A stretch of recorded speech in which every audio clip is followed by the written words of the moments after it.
Chapter 1306. The current situation. Wang Wei suddenly craved food after not eating for so long, so he searched for a place to grab something. However, with the current chaos, most places were destroyed or closed. He searched for a few seconds before finding a small restaurant. "You're open?" The waiter suddenly fell to the ground. The last thing he expected was someone to appear in his room suddenly. Then, his face paled as he realized something. "Cultivator." He immediately stood up and kneeled on the ground. "Sir, please spare my life." Wang Wei looked at this poor man and shook his head. The mortals in the upper dimension had a rough life.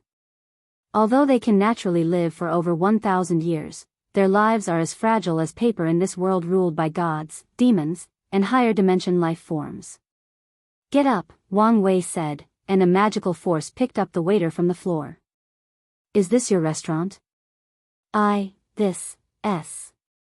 The waiter was incapable of forming a normal sentence, so Wang Wei waved his hand to release a golden light that immediately made his mind and spirit calm and at peace. "Thank you, Lord," the waiter said.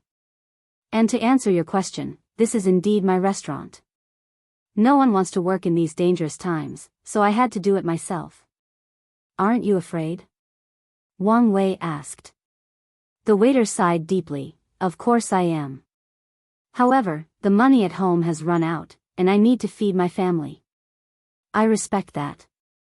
No matter how weak this man was, it was respectable that he put his life in trouble to feed his family. "What's your name?" "Lord, my name is Hui Mengwei." "Wei? It seems our name has the same character. In some way, this is a kind of fate," Wang Wei smiled. "Serve me your best dish, and if I'm happy, your fate will change from now on." Hui Mengwei was shocked but was soon filled with excitement. No matter what this opportunity was, whether it was simply a monetary reward or a chance to walk the cultivation path, he knew his life would change for the better as long as he could please this lord. "However, can I please this lord?" Hui Mengwei knew how high these cultivators' standards were, and his little restaurant was small even in its heyday. This is not the time to hesitate. He rushed to the kitchen to prepare. Although he was the owner, Hui Mengwei was once a cook and learned from his father. After inheriting the restaurant, he was more hands-off, but he's the one who created most of the menu, so his cooking was decent, at least by mortal standards. Wang Wei found an empty seat and started his work. A screen materialized before him, showing Wang Qi's frowning face less than 10 seconds later. "What's wrong with you?" "Sect Master, you can't do this." "What are you on about?" Wang Wei asked. "I've said it before, my loyalty lies with the madam. I will not accept or acknowledge anyone else." Wang Wei looked at him in puzzlement before remembering something. "Bastard. Don't tarnish my name and reputation. Aren't you doing that by yourself?" Wang Qi sneered. 3 million years, he roared. "I don't think you've spent so much time with the madam." "Bastard, I told you not to slander me," Wang Wei yelled back. "I was helping her remove Blood Dragon's Dao imprint. Do you think I'm stupid? You spent so much time with such a beautiful woman that nothing happened between you two? Your words are either insulting my integrity or revealing what kind of person you are," Wang Wei sneered. "So, which is it?" Wang Qi was immediately embarrassed. "You really didn't do anything?" Wang Wei just looked at him with ferocious eyes. "Then, why did it take so long? Do you think anyone can remove the Dao imprint of a paragon? The process would have taken you on epochs if not for my cleverness." Wang Qi paused as he remembered reading something similar in the records from the Fate's Shadow Guard. He coughed in his fist before continuing. "I'm sorry about that. I just wanted to protect. I've tolerated you enough," Wang Wei cut him off. "Once I return, I'll check your cultivation, and if I'm not satisfied, I'll punish you myself." Wang Qi smiled wryly. "I understand." He sighed. "It doesn't matter. As long as I can protect the madam's rights and future happiness, it doesn't matter if I suffer a little." "Sect Master, are you not returning immediately?" "I plan to eat something, check on you before returning," Wang Wei said, his eyes still fierce. "However, after seeing your reaction, I think I should see her and report to prevent others from slandering my name. Wang Qi coughed again. Sect Master, that happened so long ago, why are you still focused on that? You're a great man, so show your broad-mindedness and don't be so petty. Wang Wei was immediately baffled. It hasn't even been 10 seconds. Since when was this bastard so shameless? However, since you've changed your itinerary, I recommend you also add visiting Emperor Kong, Wang Qi said. You missed the previous meeting, and although I've explained, it might be best to explain directly. You have a point, Wang Wei nodded. I should probably bring a small gift. Wang Qi agreed with these words. Since they were in the wrong by canceling the first meeting, it's normal to show sincerity by apologizing with a gift. What happened during my absence? Wang Wei asked. Where to begin? Wang Qi said. The professionals came running to use less than 100,000 years in their conversation. After suffering a little, they all thought they were suffering from luck backlash from Blood Dragon's death. Some of the people who refused to sign the contract even contacted us. Of course, I made them sign a more restrictive contract. Wang Wei nodded. These alchemists should be happy I gave them more than 100,000 years as a vacation. The puppet demon's workshop is already in operation, Wang Qi continued. Everyone else is retreating and increasing their strength after acquiring so many resources. The fate-changing hall is a similar situation.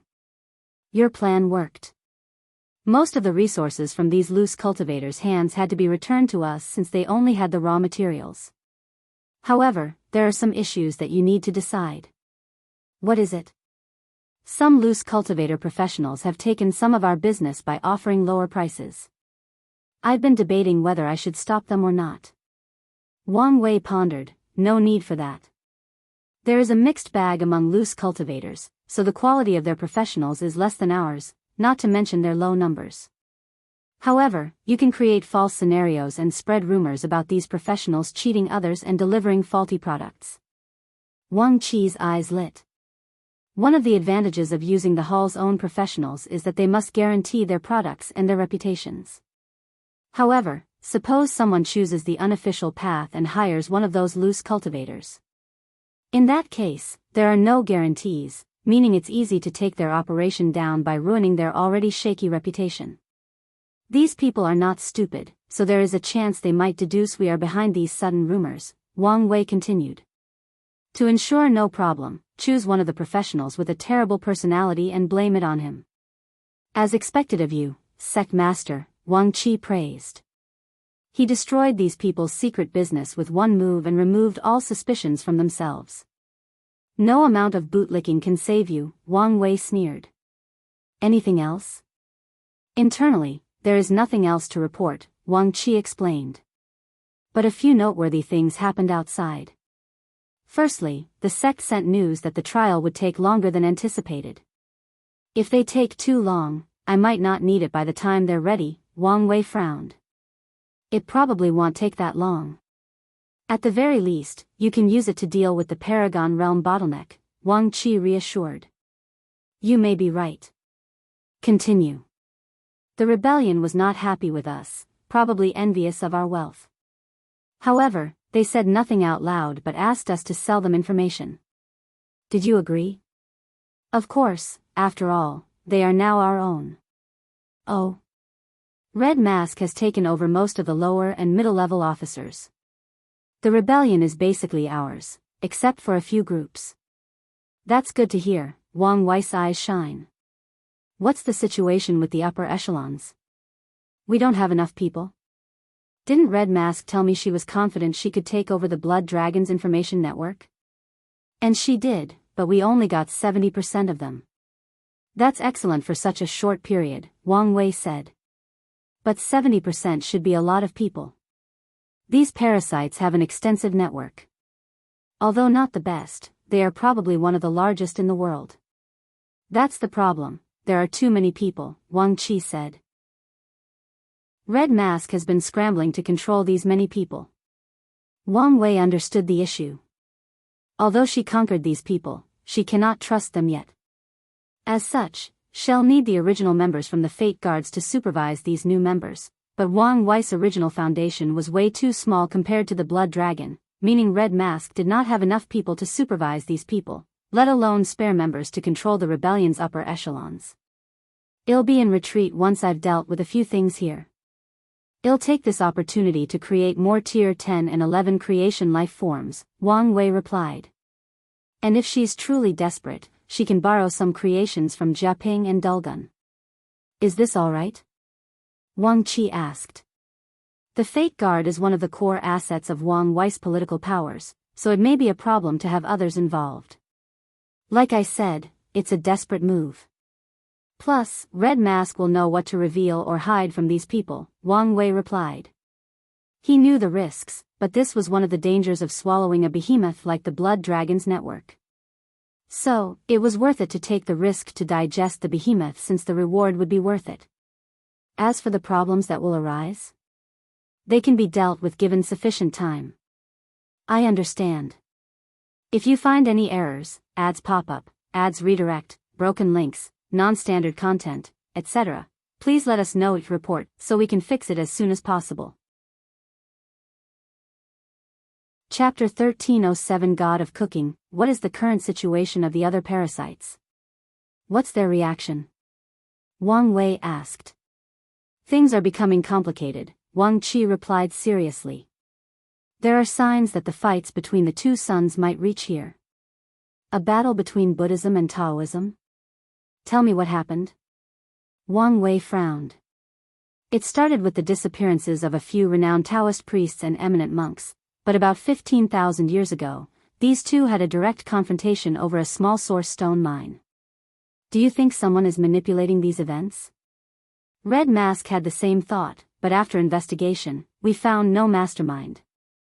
However, we found a few people secretly fanning the flame. Did we join in the fanning? I wanted to, but Red Mask said there were too many people already doing it, and there is no point in joining since we might be revealed, Wang Qi explained. That's fine, Wang Wei nodded. Since he handed everything over to us, he trusted her judgment. If Buddhism can retrain and balance Taoism, it'll have more room to maneuver, Wang Wei muttered. What about the others? They have entered the highest state of alert. They cleaned up a few core territories, eliminating all spies or anyone they deemed suspicious. We've lost a few people, Wang Wei explained. Luckily, our methods are far from ordinary. The Fate Shadow Guards will parasite someone's fate line and take on their identity, luck, destiny, and everything else. This method is hard to guard against or detect. Although they lost some members, they still retain a decent amount of them. From what we know, they've been doing a few things since that day. Firstly, they've been using their resources to build their military. It seems that everyone is preparing for something. Secondly, they've been on guard against each other while lowering their previous confrontation, at least, in the open. From what the guards reported, Wang Qi knew there had been a decrease in confrontation between the borders of these parasites' territory. The third thing is they have been hunting down Sun Junyao, Wang Qi continued. They have offered a substantial price for any information on her whereabouts and even more for her capture. Only capture? Wang Wei asked. Yes. Even the two women? That's right. I want to believe they want her alive because she's valuable and due to the Blood Dragon's wealth in her hands, but I doubt that's the truth, Wang Wei sighed. Continue. The last thing is they are looking for us, Wang Wei added. To be precise, they are looking for Dragon Palace. That's understandable, Wang Wei nodded. The palace contained unimaginable wealth, so he reckoned many people were looking for it, even these top lineages. Is that all? That should be it. No, there is also the celestial race. Them? What do they want? They seem very satisfied with Blood Dragon's death and decided to increase their investment, Wang Qi replied with a bright smile. They've provided us with many resources to train immortal path talents. That's good to hear, Wang Wei nodded. I guess I don't have to enter the business of selling unique cheese. He can easily enter that line of work with his spirit flower ability. However, Wang Wei's original target was the rebellion and a means of amassing wealth. He resisted the urge to launch this plan because of his relationship with the Celestial clan. However, now that the rebellion was under his control, he was wealthy beyond words, and his relationship with the Celestial race dramatically improved. There was no need to ruin their friendship by stealing their business, and he could still use the cheese to train his people. Alright, I'll check with Red Mask. The screen changed, and Red Mask appeared. She reported everything to Wang Wei, and he dealt with the issues she could not decide on. Afterward, Wang Wei checked on the fate-changing hall before he was completely free. I finally have a good foundation, Wang Wei thought. After digesting Blood Dragon's network, his Fate Shadow Guard will finally be able to compete on a global scale. Then, with the fate-changing hall, the rebellion, and the Lawless Zone's people, he can build a potent military force to compete with the parasites. The only thing missing is the Paragon tier powerhouse, and that can be solved after entering the Taboo realm, Wang Wei thought. It would be even better if Monk could also succeed. Wang Wei smiled brightly. He built such a foundation in such a short period, making him slightly proud. However, he only indulged in such emotion for a few seconds before calming down and returning to his former self. After all, his enemies were numerous, so his current power was still not enough. Wang Wei turned his eyes to look at Hui Mengwei. The latter stood with a tray on his hands, his legs and arms trembling. Wang Wei spent at least 3 hours talking and dealing with his affairs, but Hui Mengwei stood in this position without moving. A man of firm will, Wang Wei praised. Of course, he noticed the latter when the food was ready, but he did not say anything just to test him. Put the food on the table. Yes, my lord, Hui Mengwei nodded. I must apologize since the food is now cold. It's fine, Wang Wei said. With a thought, he returned the food to its state a few hours ago and tried it. By his standards, this food tasted like garbage. However, by his mortal standard, it was excellent, especially the noodles. This noodle is not bad, Wang Wei said. Thank you, my lord, Hui Mengwei swiftly said. This is a family recipe that has been refined for more than 10,000 years. That is indeed impressive, Wang Wei nodded. Mortals in the upper dimension can live up to 500 years, and if they take care of themselves and even practice some basic martial arts or health preservation techniques, they can live twice as long. Unfortunately, most die in a catastrophe created by cultivators before reaching such old age. So, the Hui family can survive for more than 10,000 years, which is a sign of their luck and prosperity. Previously, I only wanted to give up a small opportunity, Wang Wei said. But now, I have changed my mind. Wang Wei's original plan was just to praise the food as long as it was decent. This might not appear much, but it was praise from an Empyrean and one that is loved by fate. Hui Mengwei's chi luck would soar with his words only, and his family would be blessed with more than 100,000 years of good fortune. As long as they used that fortune correctly, it would not be impossible for them to become a cultivation family. Wang Wei raised his hand to summon an Empyrean artifact. He activated his purpose manipulation technique to change the functions of the artifact. Should I give him a system? Maybe even memories from Earth? No, that will only cause trouble. In that case, let's rebuild these Earth cuisines in another way. He created a few worlds based on cooking inspired by Earth's cuisine and media, television, anime, and left them inside the artifact. Hui Mengwei can experience them and learn their techniques and dishes. He probably needs a pure cooking-based cultivation technique. Should I deduce one? No, it's best if I find and modify an existing one so he can attain the D realm. However, after searching his mind, he did not have such a technique, even amongst the ones the sect gave him. Damn it. If only those parasites didn't close the Myriad Record Temple. Wang Wei was annoyed. He wanted to ask his future wife but felt it would be inappropriate to call her now just for this. In that case, let's give him a basic soul-nourishing technique and tell him he can have the technique after meeting certain requirements. This should buy me enough time to find it. Wang Wei created an artifact spirit to better facilitate this deception. Since my purpose is to plant Dao fruits, it's better to go all out. Let's put cultivating a family into this artifact. If the entire Hui clan can dedicate themselves to cooking Dao, it'll reap even more benefits. Wang Wei was not doing all this for nothing. His future wife despised him for not having better cooking skills, so how could he accept that? However, Wang Wei knows he'll probably be busy for a while, meaning he won't have time to be studying the art of cooking. So, he decided to have someone else do it to reap the benefit. Hui Mengwei was lucky. The last part is the heaven will. Should I leave him one or allow him to compete fairly for one? Wang Wei pondered. A good cook must also be powerful to hunt certain materials. However, I also don't need to compete in these emperor battlefields. I can create a world similar to my father's swordsmanship world and have him fight in it. However, this time, the reward can be a heaven will.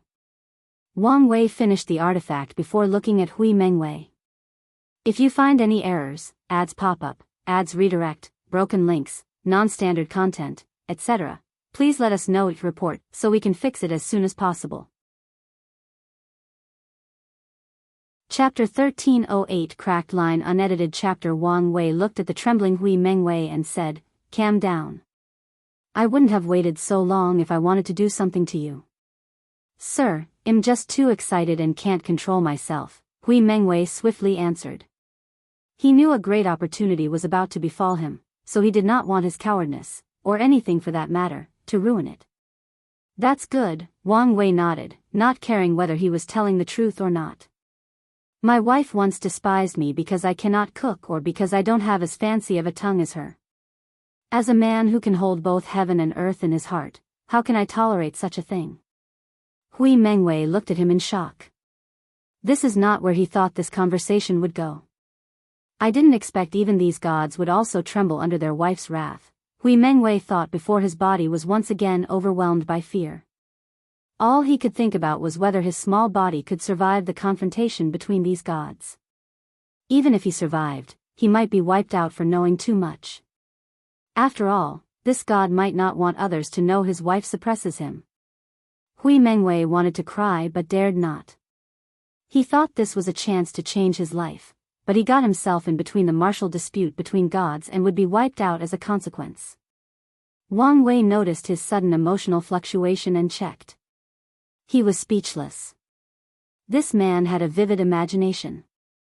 Well, it's not a bad thing if he can use it for cooking, Wang Wei thought before continuing.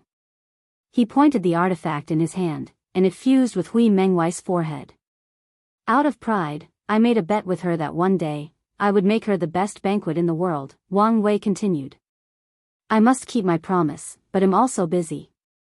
The Tao of cooking is profound, and if I only study it half-heartedly, I don't know when I'll be able to fulfill the bet." Wang Wei had a half-smile on the corner of his mouth as he glanced at Hui Mengwei. "This is where you come in. I've granted you an artifact that will train you to be the best cook in the world. I want you to build a clan based on the Tao of cooking, creating the best and most unique recipes in the world, and they'll come to get them. Do you understand?" "Lord," Hui Mengwei said, immediately kneeling on the ground. "I will go through fire and thunder to complete your mission." "Good. I hope you remember your words," Wang Wei nodded, deciding not to restrain Hui Mengwei or his family in any way. This can be considered a test for him.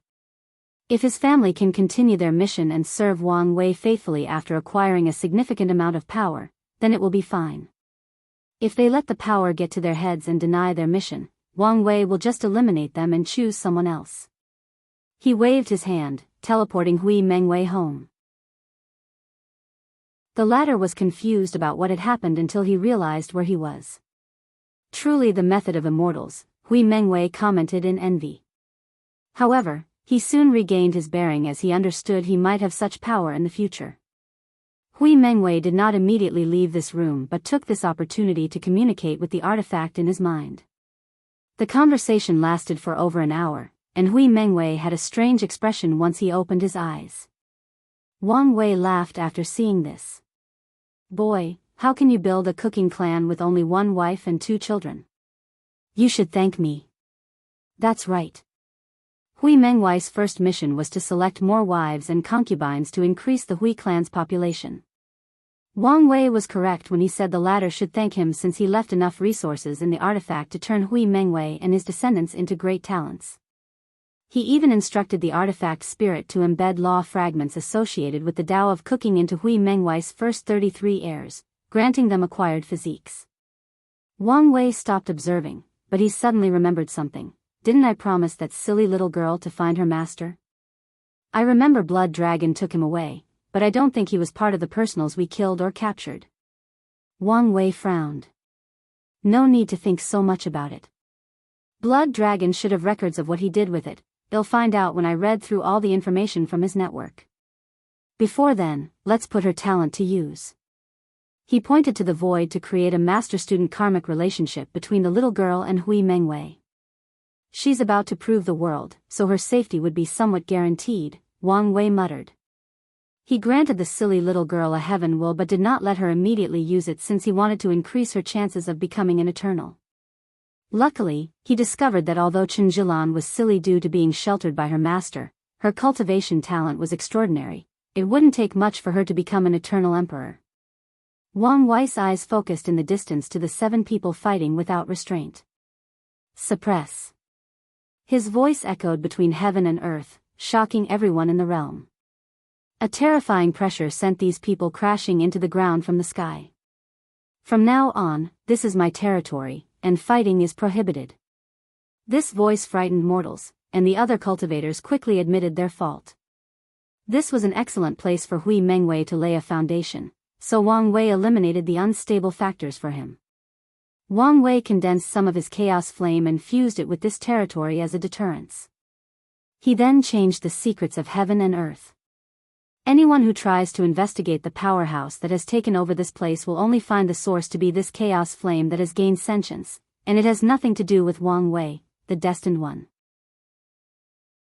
Boy, look how much effort I've taken to ensure your growth and prosperity. Don't make me waste my efforts, Wang Wei thought before disappearing from this place. Where should I go next? He thought. He should have gone directly to see his future wife and explained. But I feel doing this would make me look even more guilty, even though I didn't do anything. Wang Wei was entangled. He wanted to explain but didn't want to appear too desperate, as if he had done something wrong. He sighed. No matter what world, dating is never easy. He waved his hand to send 2 talismans, one for his future wife to tell her of his arrival and the other to Emperor Kong. Ultimately, Wang Wei chose to see Emperor Kong first before meeting her. After all, he didn't do anything wrong. I should also show some sincerity, but it can't be too obvious. Wang Wei's eyes changed, and he saw his karmic lines. All these lines never touched his body due to the karma unbound body, leaving only one attached to him like an unmovable leech. Wang Wei materialized a sword and used his father's Absolute Cut Sutra to cut off this karmic line. The effect was 10% better. Father's technique is truly unique, especially regarding attack potency, Wang Wei commented as he looked at the cracked karmic line. Unfortunately, he could not completely sever the causal link, but it was good enough that it cracked.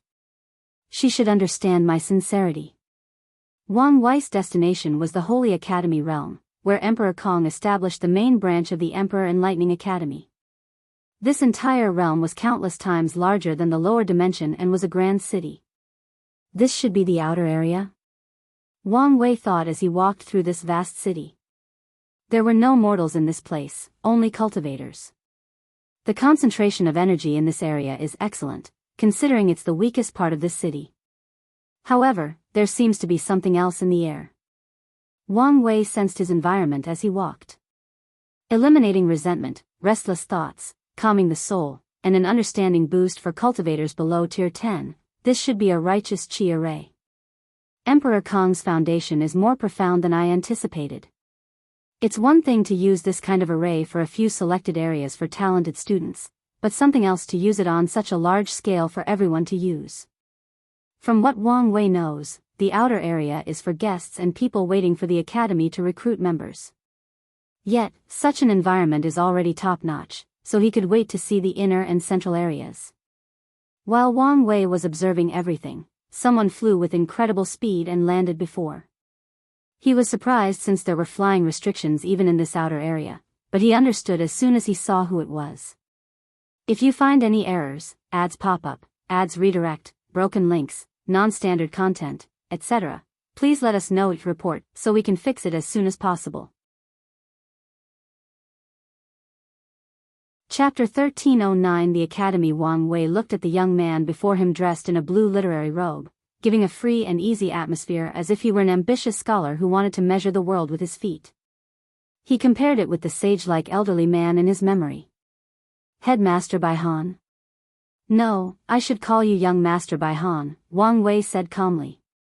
Baihan looked at him, a complex feeling flashing in his mind. At one time, this person was his junior and someone he saw as a threat. But now, the latter became his father's peer. Baihan exhaled softly to compose himself. He cupped his hands and bowed. Emperor Wang, it's an honor to see you. My father, the dean, sent me to welcome you. Wang Wei looked at him and sighed. Time is truly a fascinating subject if you look at it through the lens of the human experience. Young Dean Bai, I'm glad I'm no longer your heart demon. Baihan smiled wryly. I was young back then, so don't take what happens to heart. His father spent much effort to enlighten him, allowing him to realize Qi of Calamity influenced him in the lower dimension and that Wang Wei had become his heart demon. I'm not that narrow-minded, Wang Wei replied. Come one, lead the way. No problem. Baihan flew into the distance, and Wang Wei followed. The outer area was vast, and even while flying countless times faster than light, it took them more than 30 minutes to reach their destination. Wang Wei realized Baihan wanted to give him a tour instead of directly sending him to their destination, so he enjoyed the sight. There were many people, more importantly, he saw 10,000 different races. Teaching myriad races without distinction? It seems your father is truly walking the path of a sage, Wang Wei commented. Most sects are racially based, including the Tao opening sect. Although they recruit other races, the human race is the main, while only a few highly talented foreign talents will be recruited. The Academy has always met to teach all sentient beings, but in the lower dimension, we had to focus on the human race due to the political climate, Baihan said.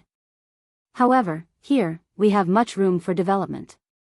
There is also the fact you can't offend the demon race by excluding them, Wang Wei added.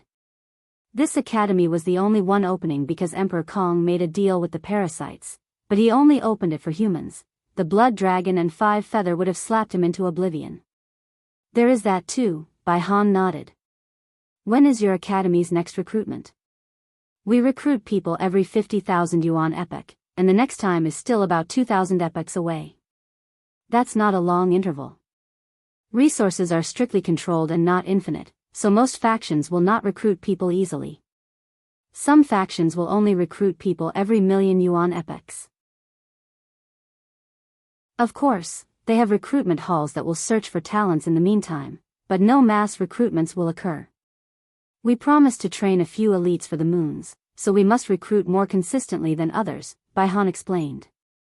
Wang Wei nodded. They soon reached their destination. Wang Wei saw another part of the city in the distance, but he knew this was just a mirage. Then, like the academy in the lower dimension, Baihan activated a token, and they entered another world where the inner area was located. The first thing Wang Wei saw were countless towers. They were everywhere in this enormous city, and there were many of them, at least 10,000. He also noticed that each tower contained a unique aura or charm. What are those? Wang Wei asked. The different schools, Baihan explained. The academy's philosophy is to teach based on a person's talent or ability, so the dean divided the teaching into different schools. There is the School of Alchemy and School of Array that teaches profession. The School of Heart focuses on training the Tao heart. The School of Willpower teaches people with high willpower but low talent. The School of Enlightenment teaches people with high understanding but terrible physical qualities. The School of Combat for people with fighting talent, and so on. This method is excellent for teaching middle to lower talents, but it's not enough to teach top geniuses, Wang Wei commented. Any unparalleled emperor will have their expertise, but they must also excel at many other things, especially regarding Tao heart, willpower, soul, etc. They cannot have any flaws. That's what the central area is for, Han explained. If someone shows talent in many categories, they will be observed and tested for a period before entering the academy's core for training. I see, Wang Wei nodded as he continued flying. He observed everything, including the towers. Is that a devil cultivator? That's right, Han nodded calmly. You guys even accept these people? Wait, why does he feel so weird? I can sense his resentment, but he has no negative karma. Him? He's from the school of Righteous Devil. Righteous Devil? I see. You feed the devil cultivators the flesh, blood, and souls of creation lives instead of regular people. That way, their bodies are still full of resentment, but heavenly Tao does not acknowledge the karma of killing these creation lives. Your father is indeed a genius. As much as we would like to claim the idea for such a thing, but it wasn't his, Han explained. His father told him he had this idea after annihilating a weak Empyrean lineage. Their ancestor was a devil Empyrean, but he did not want his descendants to suffer the same hardship as him. Simultaneously, the man was proud of his supreme magic technique and used this method to help them. Your father wants to teach all sentient beings. Doesn't creation lives count? The existence of this school seems to contradict that. We will teach anyone who comes, but how to teach is something else, Han explained. Truth be told, the school of Righteous Devil exists only to give hope to the desperate. The people with extremely low talent, willpower, and understanding do not meet the requirements of the other schools. However, even so, their school is the most infamous, has the most risks, and has the highest restrictions. Only people with terrible talent who wish to embark on the cultivation path no matter what will enter. Han shook his head. The people of that school are easily influenced by the resentment around them, turning them into madmen or allowing their killing nature to take over and commit true sins. As such, the people in that school are closely monitored, and their teachers have strict requirements for training their state of mind and Tao heart. Leaving hope for the desperate? Indeed a sentiment for a broad-minded sage, Wang Wei praised. The Tao opening sect only cultivates elites, so there is no way for them to have such a branch in their midst. However, the nature of the academy is different, so it made sense that Emperor Kong would do this. Have there been any great emperors born in that school? There have been a few, and one legendary one that also became an Empyrean, Han said with some pride. From the records, he knew many people disagreed with his father's decision to establish that school until a few unparalleled figures appeared, especially Empyrean Nine Death. Oh. A legend? That's right, Han nodded. The other devils used their determination to break the limit of their talents and then, with the Academy's resources, slowly caught up to their peers and even proved the Tao. 5 of the 7 became Eternals, and the remaining 2 were pseudo-Eternios. However, these people eventually changed their path. They can no longer be counted as devil cultivators. Some of them even completely denied their origin. Han shook his head. The only exception is Empyrean Nine Death. He continued the demonic path. After purifying his soul and increasing his comprehension, he completed the Nine Death Nine Life Sutra, which absorbed flesh, blood, and soul to condense the supreme demon body, which has absolute control over the soul, resentments, negative emotions, negative karma, blood, death, and life.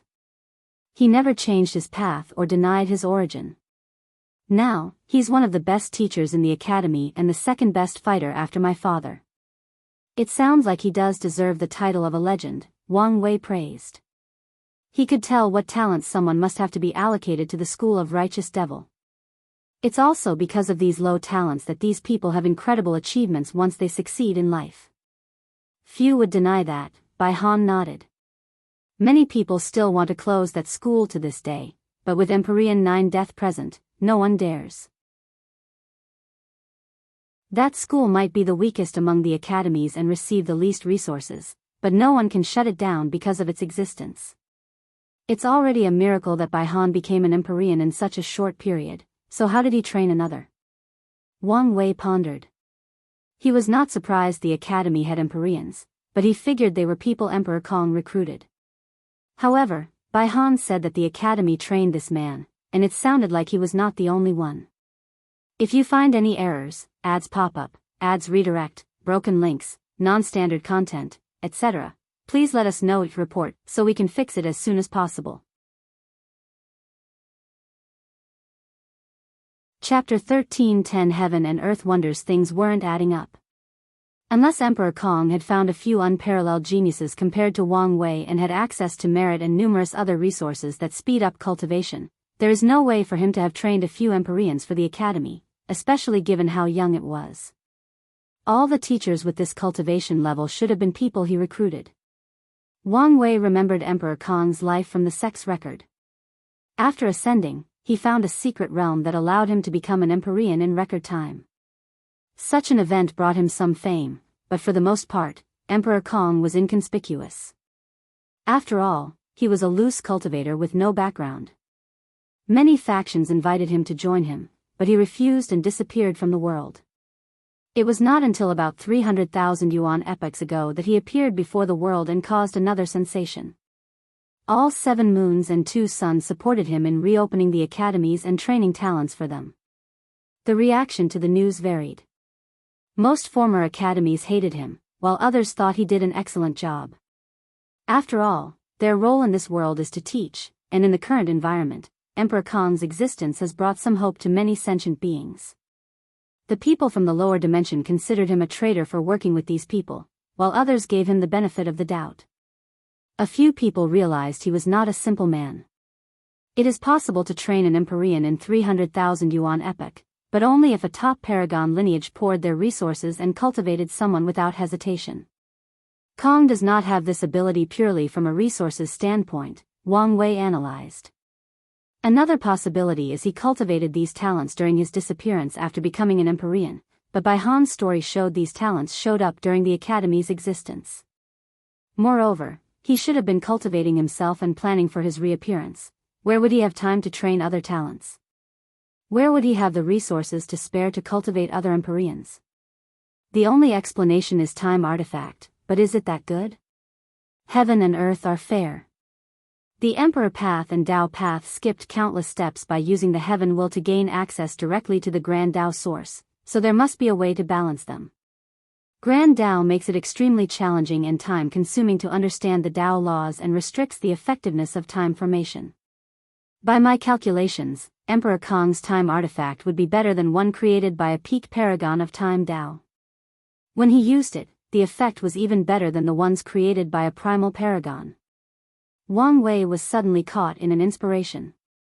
Artifact that broke the limit, effects reducing after use. A bright light flashed in Wang Wei's eyes. No way. This bastard wasn't lucky enough to find a wonder of heaven and earth. Wang Wei suddenly stopped, surprising Bai Han. Is something wrong? The artifact your father used to become an Empyrean at such record speed. It wasn't a wonder of heaven and earth, by any chance, right? Bai Han looked at him, his facial expression changing faster than a chameleon. The former dean did not know what to say. By your reaction, I guess I'm right, Wang Wei replied. Damn it, why is this man so lucky? He was truly envious. Throughout the Chaos universe, artifacts are ranked based on what cultivation realm they have the most effect on. Supreme Innate and Supreme Chaos artifacts effects rank 11 and 12, and it's the same for Empyrean and Paragon artifacts. This rule also applies to Tao and Immortal artifacts. Their primary difference is how they are created and their innate characteristics. Innate artifacts are mostly created by heaven and earth, with a few refined by earth and heaven primarchs. Meanwhile, Emperor Tao artifacts are mostly created by Empyreans and Paragons, with a few born from the Grand Tao source itself. The former is less potent than the latter. However, they compensate for it by putting less strain on the user's mind and soul. Additionally, innate artifacts cannot corrode a person's Tao like Emperor Tao artifacts. Although Empyrean, Paragons, Earth, and Heavenly Primarch can create many fabulous things with their powers, their abilities paled in comparison to the wonders of heaven and earth. For anything to have the title of wonder, it must meet one requirement: break Grand Dao's inherent rules or limitations. An example would be Emperor Kong's artifact/secret realm. It broke the restrictions on how much time acceleration is allowed in the universe, allowing him to become an Empyrean in record time. Another example would be the Yin-Yang land that appeared during the Golden Age. According to historical records, many factions fought for that wonder, including the overlords, and it even appeared that a worldwide war was about to happen. Luckily, someone found the ability of that wonder, which reduced the interest of many people. The Yin-Yang land broke the restriction on birth. Immortal tier cultivators of any path are too powerful and have an infinite lifespan on top of everything else. As such, Grand Dao placed restrictions on their fertility to prevent them from giving birth to too many Dao children and causing too much chaos between heaven and earth. However, no matter what cultivation someone is, as long as they enter the Yin-Yang land, they can give birth to offspring. Wang Wei sighed while controlling his greed.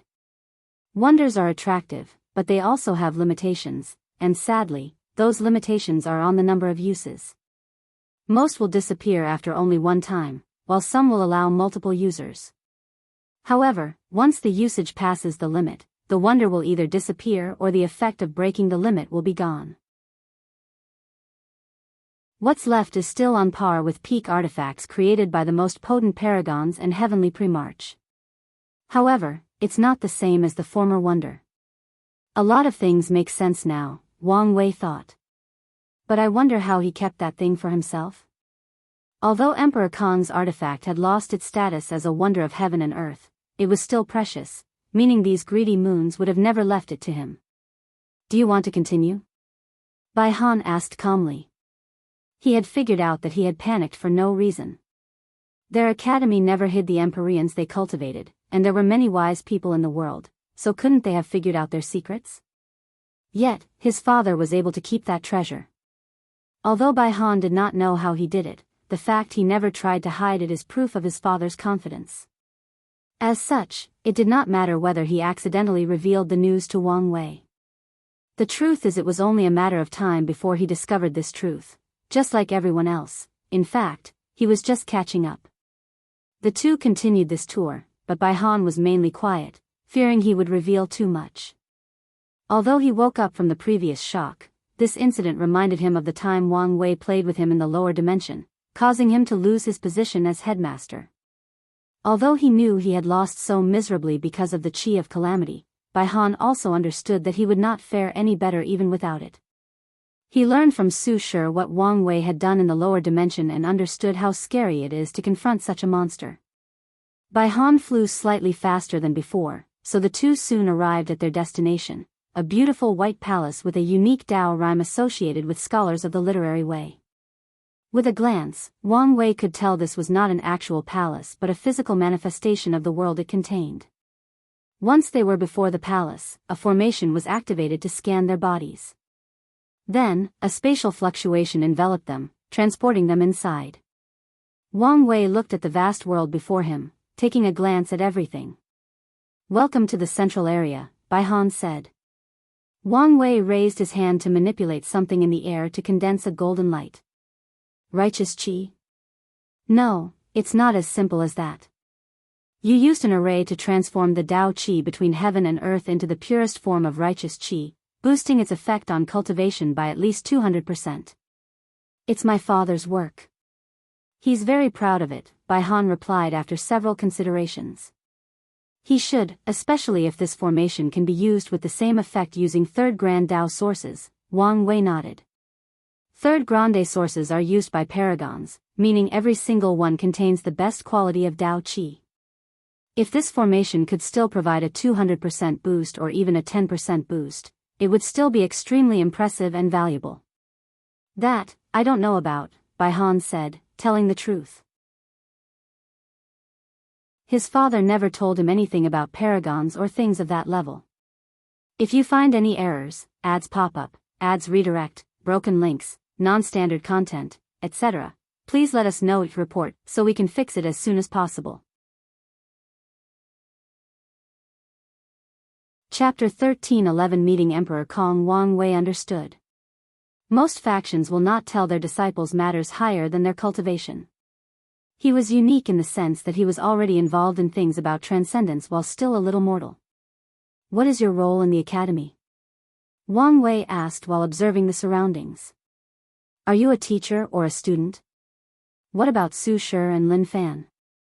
I'm a first-class teacher, Bai Han said with pride. As for them, they are high-level students. First-class teacher? So, does that mean Empyreans are second class, and Paragon will be third class? Quite ambitious. What emperor is not ambitious, especially the ones who rose from the lower dimension, Bai Han replied. True that, Wang Wei agreed. What's the difference between students and teachers? Teachers' purpose is, well, to teach. Students are trained to be elders or guardians of the academy. They are the protectors and main fighting force. Does that mean students are the academy's future goon and the teachers are future deans? Wang Wei asked in a strange tone. Of course not, Bai Han immediately denied it. According to my father's rules, students can become teachers, and teachers can revert their status to students. The resources available to them are the same, the main difference between them is their focus. Students focus on their cultivation without worrying about training others or giving lectures. However, they must also take missions to contribute to the academy. Meanwhile, teachers cultivate by training others. Wang Wei understood the system. The literary way can increase its strength by cultivating students. As long as their students have specific achievements, let's say, proving the Tao and becoming emperor, they can receive feedback that can dramatically increase their strength and cultivation realm in proportion to how much they contributed to their students' success. It's not impossible for someone with low talent but is an excellent teacher to use the literary way to prove the Tao, with a heaven will, but they must contribute immensely to their students' success or train multiple students and have a net positive influence in their accomplishment. Are there any requirements to become a teacher? Wang Wei. Yes, and there are a few, with the primary ones being that all teachers must condense their righteous qi or cultivate an auxiliary technique with the same effect. That's a wise move, Wang Wei praised. Righteous qi can give birth to literary talents, which vary based on the scholar's path. However, since the academy took the teaching path, all their condensed talents are biased toward that area. As such, it's normal for the academy's teacher to have skills that can help their students. A perfect example is Lin Fan's former teacher, who had the talent to create the ideal training plan for his students. There is also Bai Han's talent called preaching, which can drastically increase a person's understanding after listening to his sermon. Wang Wei chatted with Bai Han as he observed the environment. He saw numerous sights, teachers giving outdoor lessons, students hunting in the forest, and even finding fortunate encounters. He also noticed countless hidden dimensions in this world and guessed they were the Academy's training secret realms. I wonder if Emperor Kong has any decent secret realm to train the body. Should I ask him? Wang Wei thought. Forget about it. My future wife should have the best of the best. They soon reached their destination, a beautiful lake with a walking road directly connected to a small pavilion floating in the middle of the water. Please, Bai Han said, pointing to the path. His demeanor was that of a true scholar who follows etiquette. Thank you, Wang Wei nodded. Although he did not care for these kinds of customs, he would respect them since he was in someone else's place. Emperor Kong was standing with his hands behind his back, a small table, and 2 chairs next to him. His black scholarly robe perfectly accentuated his sage-like face, overshadowing what modern people call middle-aged uncle charm. Fellow Daoist, I would like to once again apologize for missing our previous meeting. There is no need for that, Emperor Kong said with a gentle smile. Based on the previous situation, I might have cancelled the meeting. Emperor Kong was not just saying these words out of politeness. After the significant event that was the death of a paragon, he had much to do, so there was a high chance he would have cancelled on Wang Wei had the latter's people not sent words beforehand. Thank you for your understanding. Please. Emperor Kong said, and Wang Wei sat down. Do you want tea or wine? Wang Wei's body visibly paused, and Kong, who was observing his every move, noticed. Is something wrong? I've participated in many meetings and just realized people rarely offer wine, they usually directly give me tea. Now that I think about it, I also only offered tea. Don't fellow Taoists like tea? Kong asked. That couldn't be. He remembered the information stating that Wang Wei's favorite tea was called Longjue. People who don't like tea don't have a favorite. That's not it, Wang Wei replied. It just dawned on him, hence his reaction. I'll take the wine. Good. Emperor Kong waved his hand to materialize 2 wine cups with a purple liquid. This is called the Immortal Dreaming Wine, have a taste. Wang Wei raised his wine and took a whiff. His eyes lit up as even the smell was intoxicating. He sipped it before closing his eyes. His mind immediately entered a trance where he saw a beautiful woman dancing. Many transparent red silk sheets were around, preventing him from seeing her face or body, but even her silhouette was enchanting beyond words. Her dance was graceful and ethereal, like an immortal from the heavens not sullied by the rains and dust of the mortal world. He instinctively chased after the woman, but whatever he did, he could not catch her. Meanwhile, her dance became more elusive, less ethereal, and more teasing. Wang Wei soon reached the final silk sheet, and the dance finished. He hesitated briefly as he looked at the silhouette opposite him until he heard her voice, "Come." He removed the obstacle and finally saw the beauty behind. She had his future wife's face. She smiled at him and blew him a kiss. Then, Wang Wei opened his eyes from the dream. What an immortal dreaming wine, Wang Wei praised. Emperor Kong chuckled. Who did fellow Taoist see? It couldn't have been Miss Sun Junyao, right? I should ask you that question. You jest. I'm a happily married man, Emperor Kong swiftly said.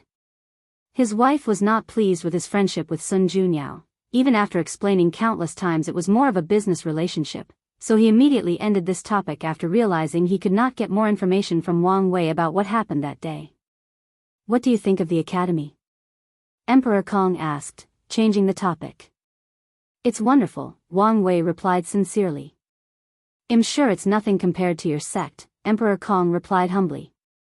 I wouldn't know, Wang Wei said as he sipped his wine. Unfortunately, he was conversing, so he had to cancel the dreaming effect. However, I mean what I said. It's beyond impressive that you can build such a foundation in such a short time span. In this era, every faction was being weakened or destroyed, but the Emperor Enlightening Academy rose and prospered. This is due to Emperor Kong's years of planning, calculations, and ability to adapt to the situation. Emperor Kong smiled. Although he never showed it, he was indeed proud of his accomplishments. However, they were far from enough, so he constantly reminded himself that this was the beginning. While you're here, I'll take this opportunity to thank you. For what?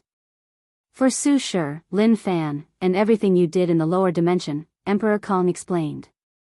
The rise of the lower dimensions sect brought me tremendous luck blessing, and your presence even saved our academy. Oh. Wang Wei understood the first part, but he had no idea what Emperor Kong meant by the latter. These people were unhappy with the prosperity of the academy, so they were planning on suppressing me, Emperor Kong explained calmly. However, they soon were distracted by your presence to the point they'd forgotten. Then, before I had to do anything, the world changed drastically, and they entered the frontier. That's just a manifestation of your great destiny. Wang Wei did not take credit for this as he did nothing to deserve it. Even if you don't accept this karma, I must still repay you for the others, Emperor Kong replied calmly. Su Shi and Lin Fan became the foundation of his academy, so the help Wang Wei provided to them formed a deep karmic debt. Kong understood the negative effect of not paying karmic debts, especially to a master of Karma Dao. He did not want anything to affect the academy's luck, so even if Wang Wei did not say anything or acknowledge it, he would find a way to repay the favor. That's fine by me, Wang Wei nodded. If you find any errors, ads pop up, ads redirect, broken links, non-standard content, etc., please let us know each report so we can fix it as soon as possible. Chapter 13:12 Do you plan to do it? Many people owe Wang Wei's karma, and he often goes out of his way to help people with the mindset of them owing a debt, which he plans to ask for repayment for one day. His mindset around this kind of thing is hell do it to prepare for the future, but it doesn't matter if he never uses them.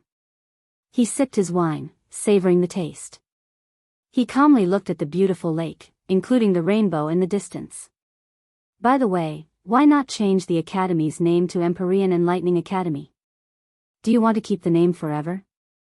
Or do you want to wait until you are qualified to call it Paragon Enlightening Academy? Paragon Enlightening? Emperor Kong muttered. That's a wonderful name, isn't it? Wang Wei glanced at him. Why do you sound like you're not satisfied enough? Wang Wei squinted. Could it be you're ambitious enough to want to take the name, Dao Enlightening Academy? Emperor Kong waved his hand. I'm not that brave or stupid. He knew if he used the word, Dao, without being worthy, his sect's luck would instantly be ruined, leading to its eventual destruction. According to what Emperor Kong knows, only 2 factions have ever bore the title of Dao throughout the Eternal Ascension world's history. The first is from an era so long ago that it has been lost to history, and the other is the Dao Opening Sect. However, the Dao Opening Sect did not dare take this name before doing great, meritorious service to heaven and earth during the Devil Catastrophe. Before that, it was only called the Myriad Origin Sect. Despite the Dao Opening Sect being acknowledged by Heavenly Dao, many people felt they did not deserve such a grand title. It was not a problem in the lower dimension, but their virtue could not support that name even after what they did during the war. It wasn't until after the ultimate taboo that people truly acknowledged that title. Qiyuan opened the Dao to the entire chaos universe by making the way of transcendence more accessible so the whole universe can accept the Dao Opening Sect having such a title in their name. So, what is it then? Wang Wei asked. Paragon is not the limit of cultivation, is it? Emperor Kong responded. An academy that trains Transcendent? Wang Wei chuckled. Ambitious, indeed. Oh, fellow Daoist, do you think I'm over my head? Emperor Kong asked. I'll be frank, Wang Wei said after taking another sip. I believe, without a doubt, you can build an academy on par with the 13 overlords. However, I have not seen any signs that you have the potential to reach that realm. Is that so? Emperor Kong said calmly, showing no signs of being affected by Wang Wei's words. He sipped his own wine. I was under the impression you thought highly of that girl Su Shi. I do, Wang Wei admitted. However, I have divided transcendent potential into 3 levels. He did not continue talking but instead waved his hand to isolate the surrounding sights from prying eyes and put the surrounding cause and effect in disarray to prevent divination or calculations. The first class consists of people who have established a transcendent foundation. These are the people with the highest possibilities of achieving transcendence. Some can even be called transcendent seed, Wang Wei boldly declared. The transcendent foundation that Wang Wei is talking about is not just his perfect foundation and its effect. He's talking about people who have at least achieved the 9 extremity foundation and entered the taboo realm in at least one of the 3 immortal realms or have some of the essence of transcendence, like Sun Junyao. These people have a much higher chance of achieving half-step transcendence than everyone else. In that category, Wang Wei considered himself the best because of all his achievements, like Mortal Emperor, 10 Supremacy Foundation, becoming a Heavenly Emperor, and linking an entire era to his existence. All these things have contributed to his Transcendent Foundation. Transcendent Foundation? Emperor Kong asked with a serious look. However, Wang Wei only smiled but did not answer. The second category is the people talented and intelligent enough to create a method of transcendence, Wang Wei continued. There is a vast difference in this level as well. Some people only have a vague idea, some are already working on turning this idea into a reality, and ultimately, only a few will succeed. Emperor Kong swallowed the wine. The third level? He did not ask Wang Wei to elaborate further since he knew he wouldn't get much of an answer. The final level is where I placed you, Su Shi, and Lin Fan, Wang Wei explained. This level belongs to people who have the talent to achieve transcendence only if they receive an already made and completed technique. Wang Wei can already predict how brutal the path of transcendence will be.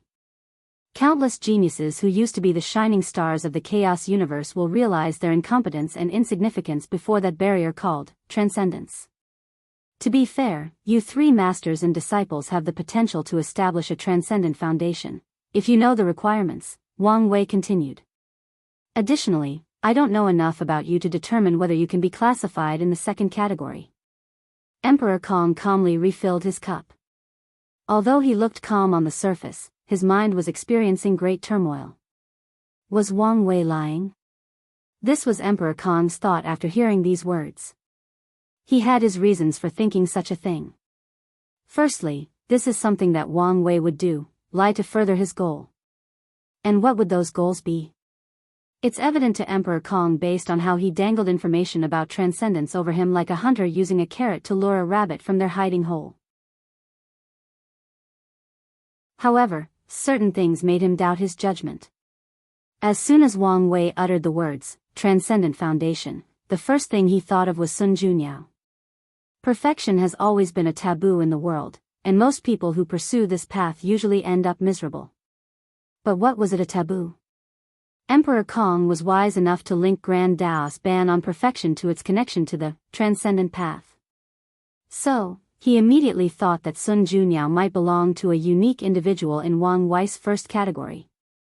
Numerous thoughts flashed in Emperor Kong's mind. He analyzed all the information he knew about transcendence and re-evaluated them based on Wang Wei's words. Sadly, he realized he knew too little. Emperor Kong sighed deeply. Our foundation is too shallow. He suddenly realized how much weaker his academy's foundation was compared to these top lineages who have cultivated countless peak paragons who have already started their journey toward the next realm. He instantly removed all his pride in building the academy to such a level. Although he always reminded himself that he had a long way to go, today's events showed how true these words were. Emperor Kong decided to take Wang Wei's bait. He knew he might have to pay a steep price, but getting his hands on such a valuable piece of information would be worth it. Fellow Daoist, he stopped as he realized Wang Wei was looking into the sky, and he finally sensed a mysterious aura, so he also raised his head. It seems I've said too much, and you're too weak to get involved in matters of this level, Wang Wei said calmly. Even with his preventive measures, he could only say so much. It's also possible that he could say so much because he took the previous measures. It seems so, Emperor Kong said, again feeling his insignificance. He sipped his wine and closed his eyes for a few minutes. Once he opened them, he had already adjusted his mindset. Wang Wei secretly nodded in acknowledgement. Although he purposely suppressed Emperor Kong's arrogance to control the rhythm of their conversation and ensure things favored him during later negotiations, he still appreciated how fast the latter readjusted and controlled his emotions. Fellow Daoist, is this the main reason you visited? Of course not, Wang Wei replied. My main goal is to ask you whether you're interested or plan on killing one of those parasites. If so, we can work together, or at the very least, come to an agreement so we don't target the same person. Killing a paragon? Emperor Kong uttered with squinted eyes. This is not something that anyone can do. Wang Wei looked at him and shook his head internally. He had many praises for Emperor Kong, but he also had one criticism: he talked like a scholar. He was never direct, his words were always ambiguous with any interpretations, and he stated his thoughts in a roundabout manner. Wang Wei did not know whether he talked like this with everyone or a tactic he used to deal with him. Regardless, it did not matter. He was now bored with it. Be direct and tell me what you're thinking, he said. If you find any errors, ads pop up, ads redirect, broken links, non-standard content, etc., please let us know, report, so we can fix it as soon as possible.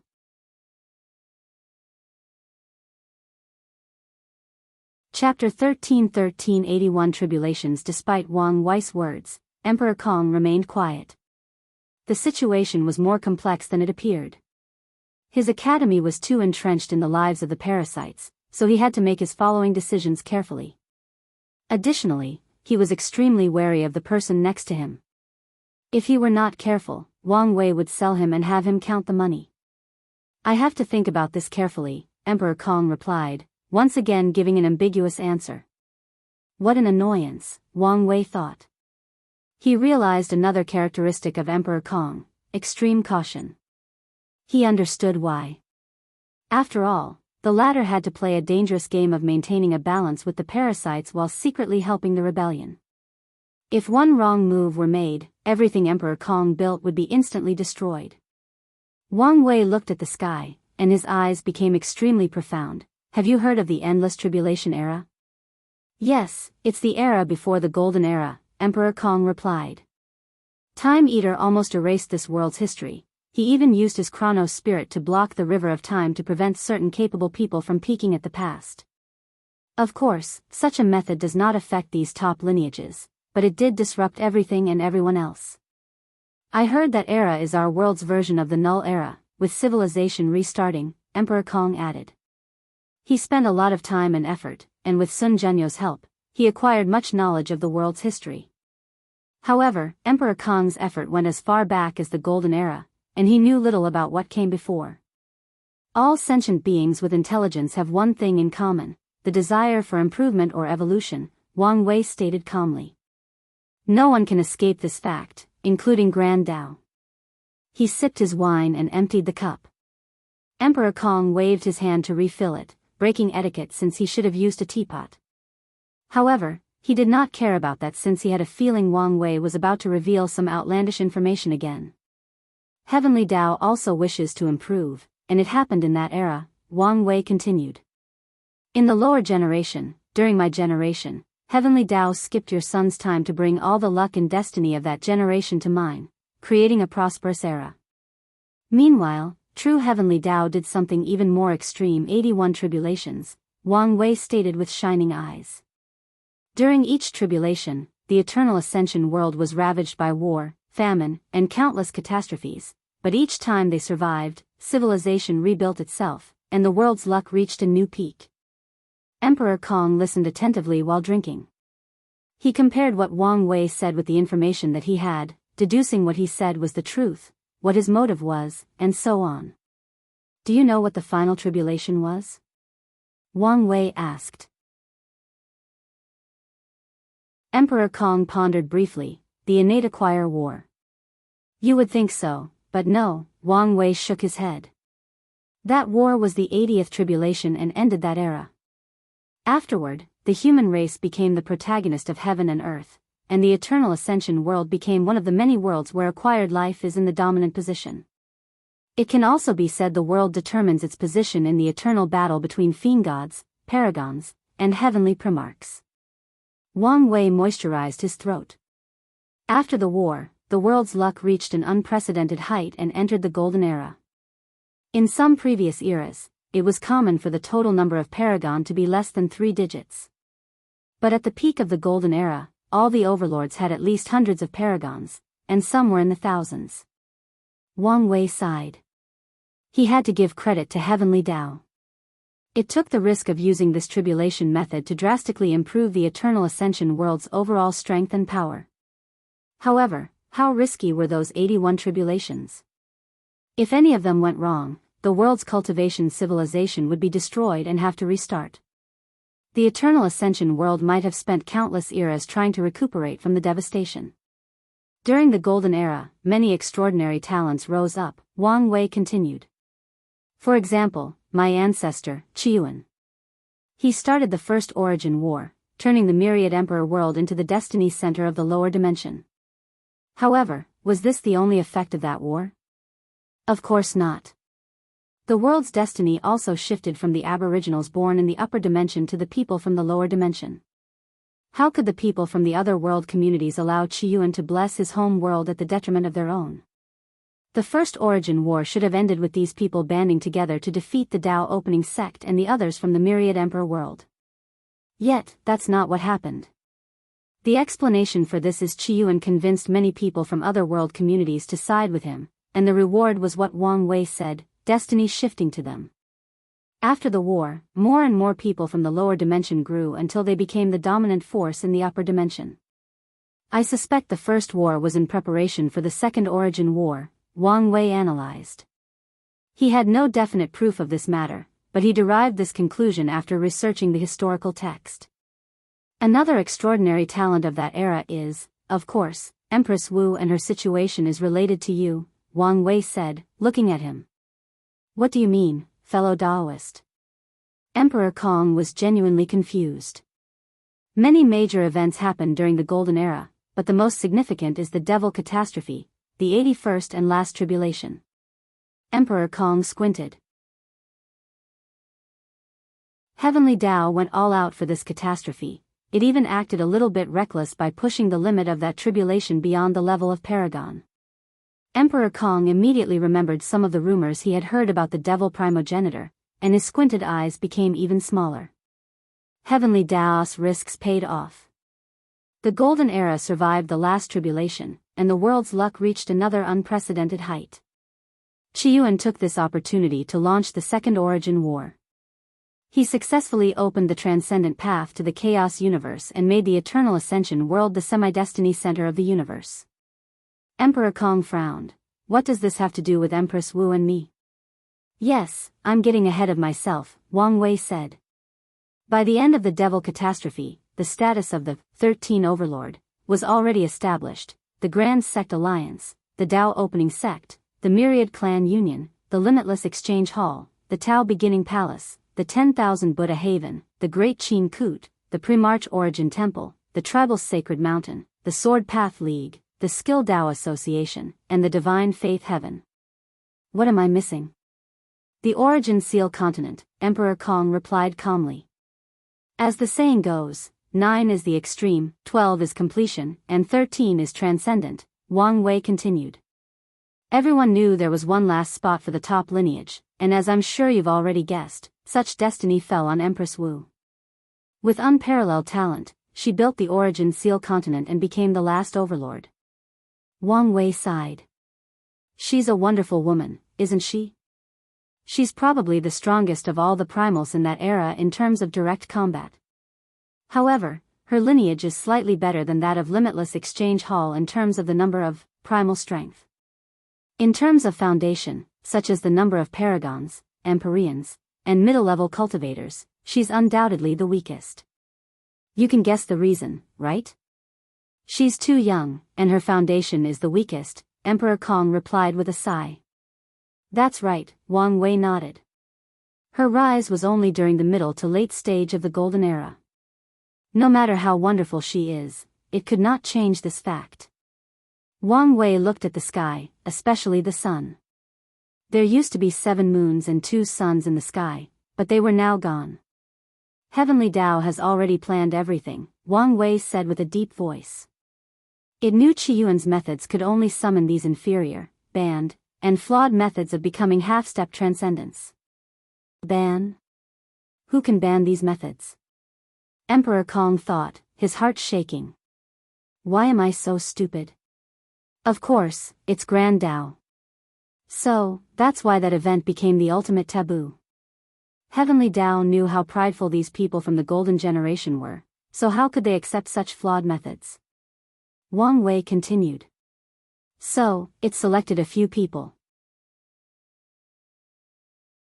Emperor Kong's expression became serious, and looked at the bright sun. These people were supposed to be guardians and pathfinders. They were supposed to protect the world while the others recuperated from the damage of the ultimate taboo. When the time was right, everybody would work together to perfect the method and open a new era. Wang Wei was not spouting nonsense. Maitreya was one of the most brilliant talents of the Golden Era, ascending to the position of Prime Buddha and controlling the 10,000 Buddha Haven, which became the origin and head of all Buddhist factions in the world. How could such a person not be arrogant? How could such a person accept becoming the weakest type of half-step transcendence? Wang Wei doesn't know much about supreme unity, but his situation was probably similar. Can you guess where this story is going? He asked. The Guardians turned into usurpers, Emperor Kong sighed. They changed the trajectory of their and the world's fate, destroying the advent of the new era. Destroy? More like delay, Wang Wei chuckled. Heavenly Tao has great ambitions, and it's been planning for so long. Wang Wei had his suspicions about Heavenly Tao after hearing what happened with Wu Hong and the Cursed Master. If my theory is correct, it's been planning for a few Transcendent factions, he continued. Maybe not 13, but definitely more than 3. He looked at Emperor Kong. And am willing to bet the last spot went to you. Although Emperor Kong had some guesses about where this conversation was going, his body still trembled after hearing these words. He tried his best to control his emotions, but it was not so easy this time, so he had to sip his drink and use the alcohol's effect to calm down. If you find any errors, ads pop up, ads redirect, broken links, non-standard content, etc., please let us know each report so we can fix it as soon as possible.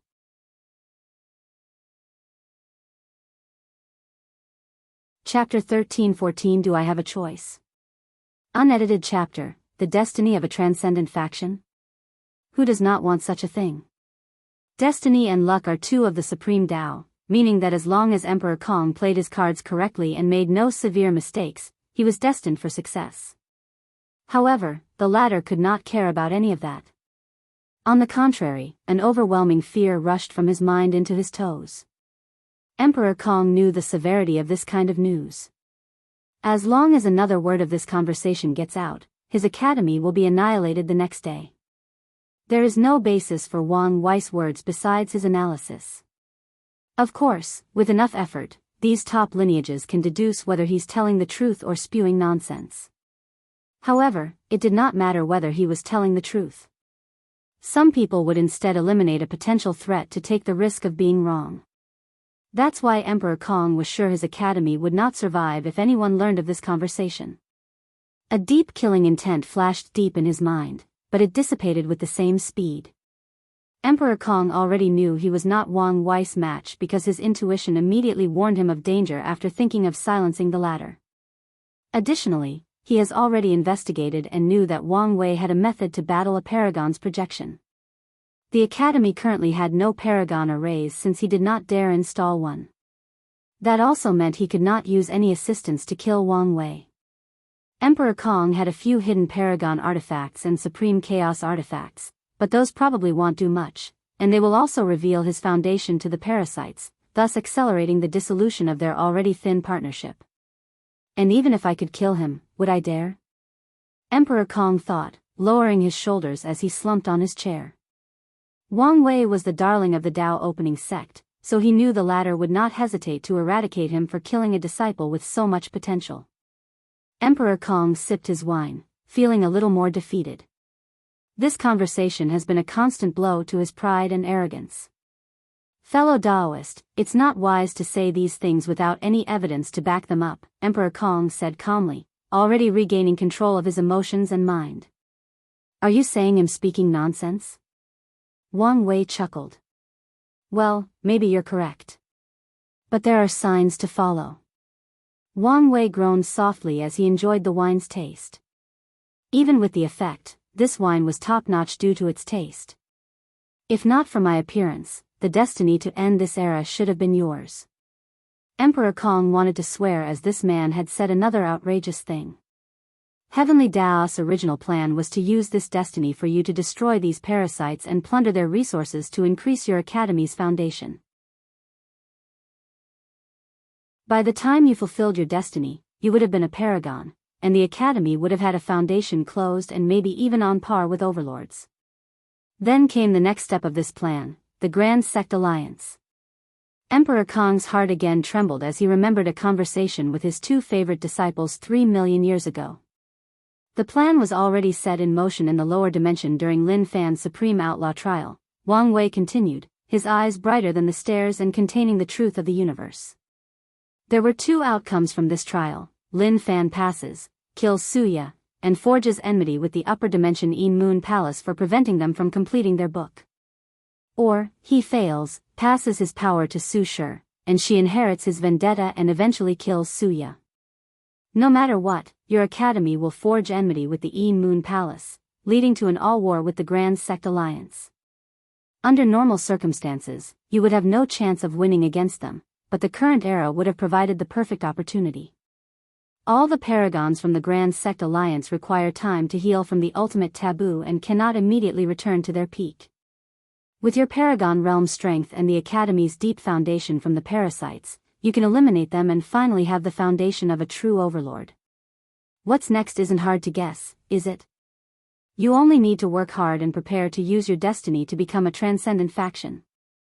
Wang Wei looked at him with a smile. Heavenly Tao has laid out everything for you. Aren't you lucky? Emperor Kong was speechless. If he previously only believed 40% that Wang Wei was telling the truth, his faith had now increased to more than 70%.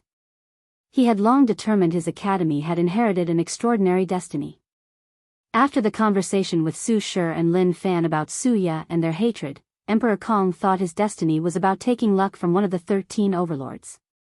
However, he never considered eliminating the Grand Sect Alliance. He did not think he would have such power, at least not for a long time. His previous thought was that he would eliminate the Een Moon Palace, which would weaken the Alliance's luck and destiny. As such, he's been planning how they could quietly eliminate Su Ya and even blame another member of the Alliance for creating internal strife. While the Alliance was distracted, he would target one of the weaker overlords and take their spots once his academy reached a certain level. But now, Wang Wei told him he might have to fight the most powerful of the 13 directly. In fact, if you consider Lin Fan's subtle connection to the Chaos Demon Gods, your academy has, well, quite the exciting road ahead. Wang Wei chuckled, not hiding the schadenfreude in his voice. Honestly speaking, even if you don't take any of the things I said to heart, your academy's situation is in a terrible spot, Wang Wei continued. In the eyes of many people, you're considered a traitor, one of the oppressors.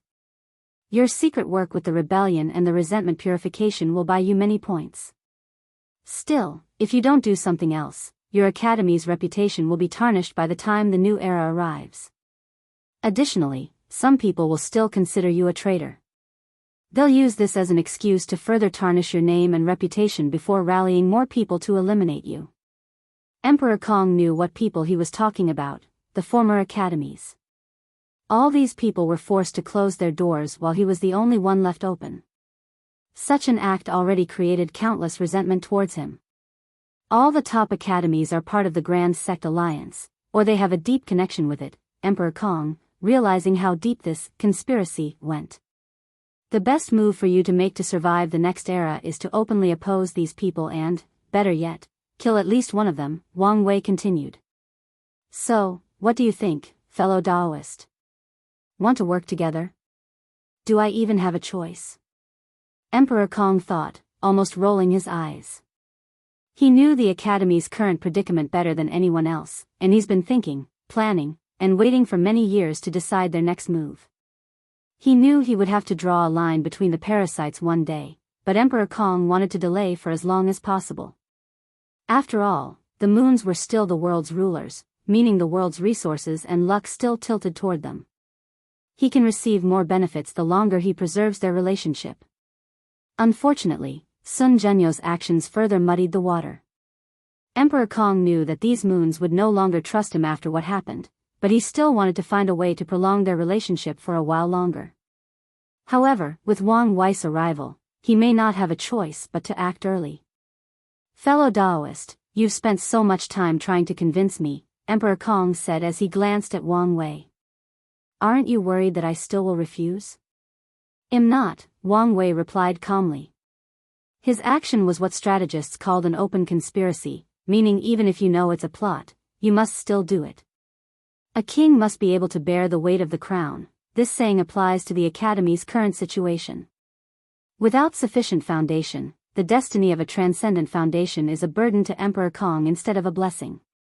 The latter no longer has the destiny to end this era, so he won't walk the path of killing these parasites and plundering their resources. Wang Wei's words forced Emperor Kong to work together with him or compete against him to see who could kill the most moons as fast as possible. If you refuse, then I won't have any guilt in treating you as a pawn. I can use you to distract these moons to increase the success of my plans, Wang Wei said calmly. Emperor Kong glanced at him from the corner of his eyes. Su Shi warned him of how scary this man was, and he took her words seriously. But nothing prepared him for when he indeed faced that monster. If you find any errors, ads pop up, ads redirect, broken links, non-standard content, etc. Please let us know each report so we can fix it as soon as possible.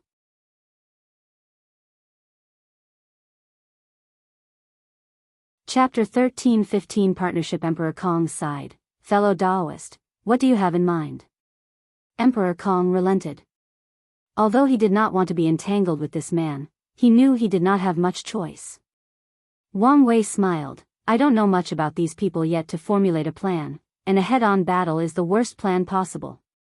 After analyzing Blood Dragon's death, Wang Wei realized how difficult it was to kill a paragon in a direct confrontation. The arrogant dragon would have survived if Sun Junyao had not been strategic and calculated for many variables, including longevity resources and Blood Dragon's Dao imprint location. His strength would have been drastically weakened, and he might have lost his position as one of the moons, but he would have survived. Wang Wei knew that it would be useless even if he could kill one of these people after entering the Taboo realm. Instead, he needed to follow a similar path as Sun Junyao and slowly plan their death.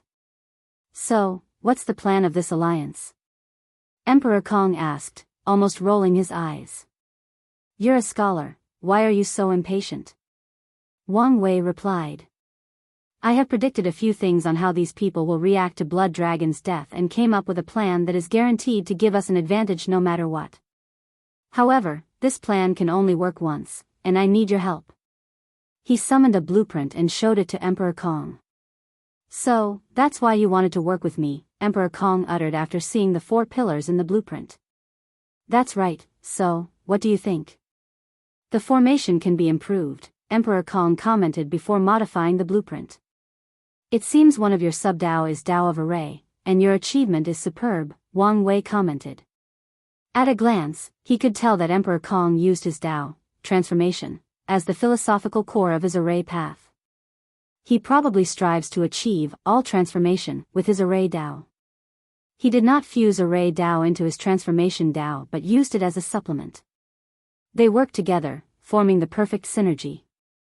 That's a unique path, but what's the purpose of doing this? It would be better for Emperor Kong to fuse array Dao with his transformation Dao, making it more unique and flexible, yet he separated them. Is he trying to use the harmony between the two to turn the array Dao from sub-Dao to primary Dao? If that's true and he succeeds, they'll have to raise my evaluation of him. No one can have 2 primary Daos. Even Chaos Dao cultivators who comprehended many Daos will have 1 primary Dao, Chaos. However, if Emperor Kong's approach worked, he'd benefit immensely, including acquiring 2 Dao positions after becoming a peak paragon. Although Wang Wei doesn't know the actual value of these positions, he knew they would probably be crucial in the Transcendent realm. Emperor Kong did not answer his words and continued with the blueprint. Once he finished, the success of their plan rose by 20%. I'm glad I chose you as a partner, Wang Wei praised. Although he was going to ask his brilliant wife to help with this formation, now, he might not need to. Could Wu Hong further improve this formation? Of course. However, Emperor Kong's method has already reached the limit of their realm. Wu Hong's improvement would mean they would need a paragon to set up, and it cannot be just any paragon, but someone with sufficient understanding of array Dao. Wang Wei, and probably, no one in the current era met this standard. Luckily, strength was not the primary source of power in this array. Emperor Kong might have cared or accepted this compliment if this had happened before, but he was not in the mood for such a thing. You know this is not enough for your plan to succeed. I know, that's why I need your help to find another sage of merit, Wang Wei said. I know someone, but he's only an emperor and has condensed a first-level golden body of merit. In fact, it would be better if we could find 2 more Empyreans with a second-level body. This is your plan, why are you asking me? Emperor Kong asked in annoyance. I know you must have a way, Wang Wei rebutted. He had calculated that Emperor Kong had this kind of connection. I know 2 people, Emperor Kong admitted. Both Empyreans, but one with a first and the other with a second-level golden body of merit. That's even better, Wang Wei said. Although he knew Feng Heng would give him face and participate in this plan, his cultivation was too weak and might increase the plan's variable. I can convince them to help, but you must bear the karma for their help, Emperor Kong said. These people were sages, and Wang Wei's plan was actively putting them in danger. If something went wrong and someone had to bear responsibility, Emperor Kong did not want to be the one. After all, such karma is the kind that can ruin a person's luck. The death of any sage is not a joke. It's fine, Wang Wei replied. He did not care. His karma unbound physique was not a joke. Although the death of a sage was enough even to affect him, there was still some protection. Additionally, he was also a sage, granting him another level of security. So, he'd be fine if he did not directly kill or scheme against these sages. In fact, he'd prefer that something went wrong so these parasites could take the blame. Of course, he was not stupid enough to scheme in the back to ensure that happens. He knew when to mess around and when not to. Sages are a protection class, meaning Heavenly Tao does not mess around. Since Wang Wei was not sure to hide his actions under the latter's noise, he wouldn't do something so stupid.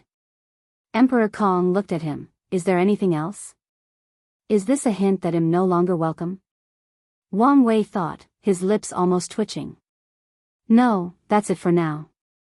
That's good, Emperor Kong nodded before handing him a talisman. Contact me if there is more. The sign that you're no longer welcome was written on this man's face, so Wang Wei could only sigh. Well, it's time to take my leave, Wang Wei said as he stood up. One last thing, can fellow Taoist give me some more wine? Emperor Kong summoned a space ring that contained 10,000 large jars of the immortal dream wine. This wine did not affect cultivation and was classified as entertainment, making it not as valuable as one would think. Of course, not as valuable as comparing it to whom. Some poor Empyreans probably cannot buy more than 100 jars. Wang Wei took the space ring. Thank you, fellow Taoist, for entertaining me. Say hi to Su Shi and Lin Fan for me. Emperor Kong watched him and disappeared, and he used his divine sense to ensure he had left before returning to his palace. He sat alone in a dark room, a somber atmosphere enveloping his body. When was the last time I felt so powerless and ignorant? It was probably that time. Emperor Kong suddenly found himself lost in his memories. Who are you? Asked a young boy about 12 years old, looking at the elderly man before him, dressed in a black robe with a sage-like atmosphere and holding a ruler. The boy was using all the strength in his weak and thin body to prevent himself from falling on the floor or running away screaming. I will be your teacher from now on, said the elderly man. You can call me Master Shang. Are you a ghost? The young Kong Meng said, his face pale. Do you want to use my yang energy? I'm not a ghost, I'm the spirit of a saint artifact, Master Shang explained. Kong Meng finally calmed down after realizing he was not going to die. Saint artifact? Are you talking about the saints I've read about? Are they so magical? No, I'm talking about cultivators. Oh. Master Shang looked at this body. Anyone who heard about cultivation would be excited, but what's with this boy's response? What do you say? Boy Kong Li, do you want to be my apprentice? Kong Li became silent. Sir, the books say that a master chooses a student just as much as a student chooses a teacher. Master Shang smiled. He appreciated the young boy's demeanor. Those words are true, so if you have any concerns, you can ask me. Why me? Kong Li did not think there was anything special about him. I've watched you in the past few years, Master Shang said. You have no money to learn how to read, so you secretly listen to Scholar Wang's lessons by climbing through the back walls. Your mind is sharp, and you quickly learn the characters, but had no money to buy paper and ink to practice calligraphy, so you use tree branches and practice in the dirt and sand. Due to your poor background, no one wants to take you as a disciple, but that did not dissuade you. You help scholars with their baggage, clean their houses, and repair their clothes and shoes just for an opportunity to learn. You save every penny you make, even forsaken meals, just to buy books. Those people looked at you with disdain, beat you up, cursed at you, and even spit at you, thinking your efforts were in vain and you would amount to nothing. But you never give up. Your desire to pursue knowledge and improve yourself is something many of the sages you've read about do not have. Those qualities are why I chose you. Kong Li had tears in his eyes. He was an orphan, and before dying, he promised his adopted mother that he would become a scholar to bring glory to their family. However, no one believed him. No one was willing to help or give him a chance. Even worse, no one acknowledges his efforts. Disciple Kong Li has seen the master. He knelt on the ground, bowing deeply. Good boy. Master Shang waved his hand to lift him up. From now on, you're my disciple, and I'll give you the courtesy name Meng. I'll choose an auspicious day to properly worship heaven and earth so you can officially enter my school. If you find any errors, ads pop up, ads redirect, broken links, non-standard content, etc., please let us know if you report so we can fix it as soon as possible.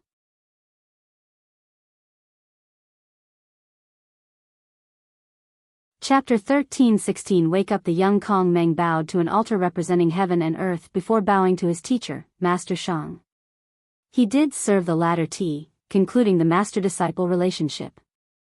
Master Shang nodded in satisfaction, while Kong Meng had a wide grin. So, Master, what are you going to teach me? Master Shang did not mean the latter's slightly impetuous actions. On the contrary, he had always admired the boy's desire to pursue knowledge. I must ensure he's not led astray by the cultivation world and starts to pursue power instead of knowledge, Master Shang reminded himself. Let's start with a brief history of our school, Master Shang uttered. My master was a young scholar named Sang Yu. He was an upright and righteous man, loved by the people and the king. Unfortunately, officialdom is cruel. No one could not tolerate my master's rigid views and conduct. So, countless ministers worked together to frame him. Kong Meng had a look of indignation. How could these people do such a thing to a righteous scholar? Is the world so cruel? No, Kong Meng had seen the world's cruelty, but he thought this resulted from poverty in this small town. He thought a place like the dynasty's capital would be a bright place full of sages and men worthy of respect. Master Shang noticed his apprentice's emotional fluctuations.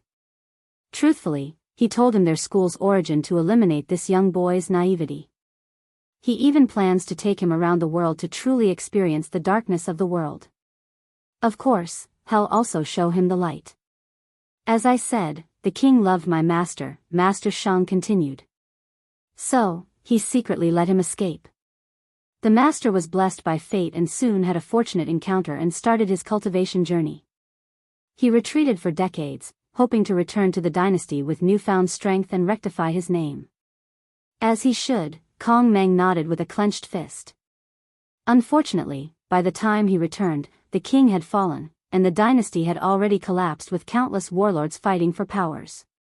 The master wanted to support the remains of the royal family to re-establish the dynasty, but another competing group had already massacred them. Master Shang sipped his tea, taking this moment to allow his young apprentice to digest his words.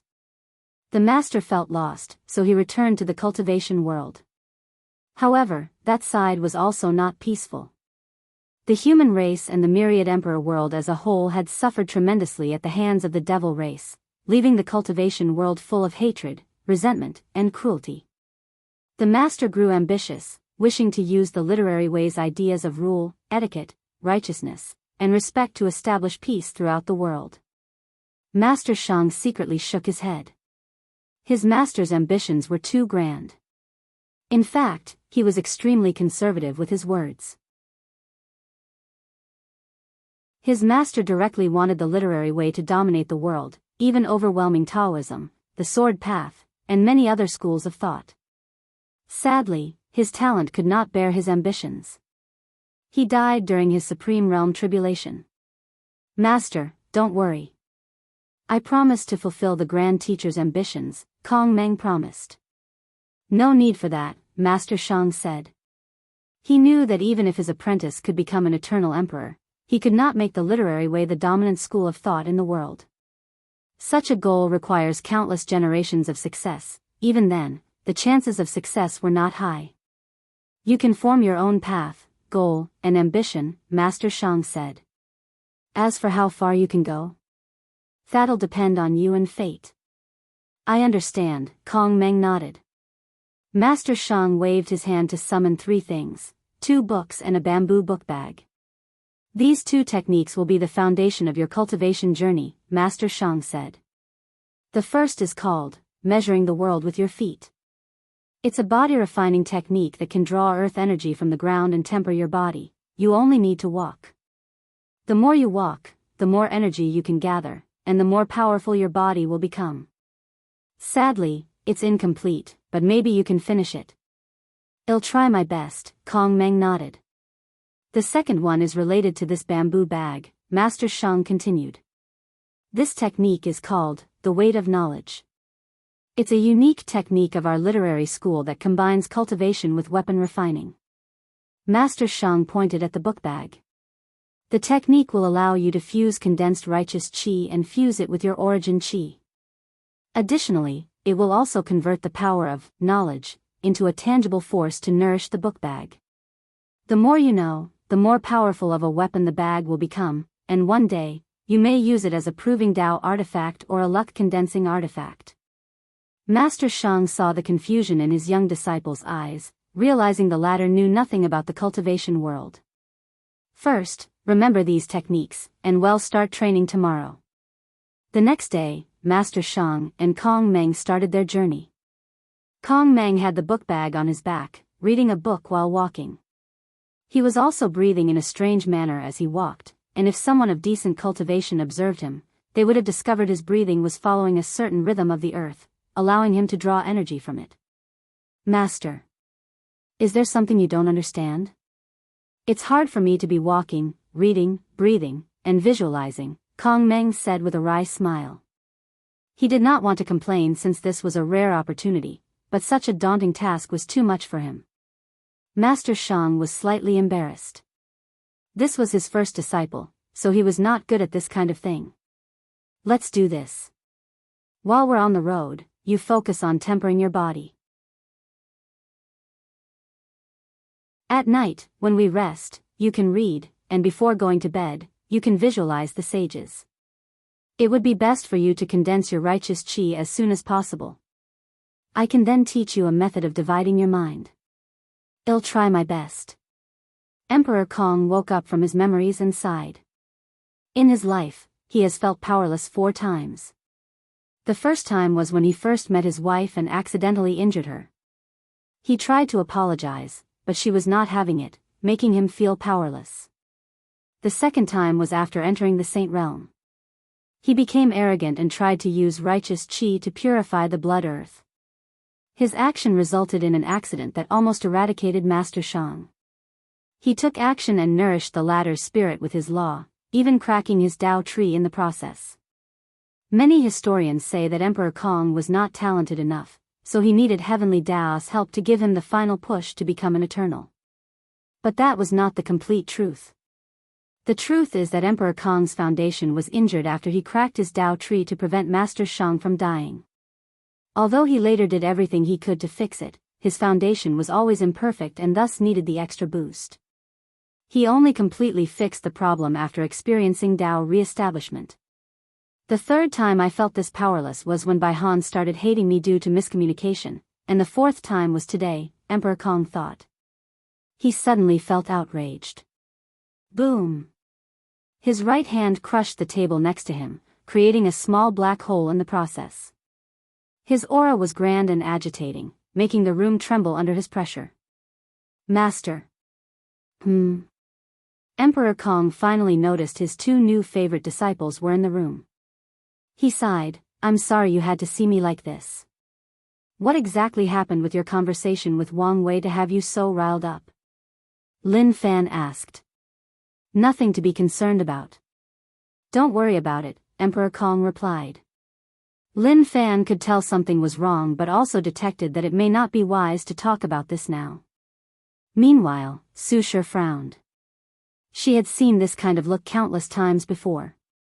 The anger and frustration of having your pride and arrogance trampled on, the subtle fear mixed with respect and reverence, followed by envy and jealousy, she had seen countless times in the heavenly court. She sighed, Master, the last thing you can do right now is to let Wang Wei's rhythm affect you. Emperor Kong looked at her. I've seen him doing it countless times. He'll use his words to beat you down, suppress your arrogance, and corner you until you agree with him or he destroys you. The trick to his methods is the mindset and rhythm. He has conditioned your mind to work in a certain way, making you overlook things and, more importantly, make you predictable. What you need to do now is break the mold he placed you in. Replay your conversation from a bystander standpoint. Analyze every word, action, micro-expression, intonation, and even the way he breathes. Analyze everything to see if you miss something and break away from the shackles he placed in your mind. If you find any errors, ads pop up, ads redirect, broken links, non-standard content, etc., please let us know at report so we can fix it as soon as possible.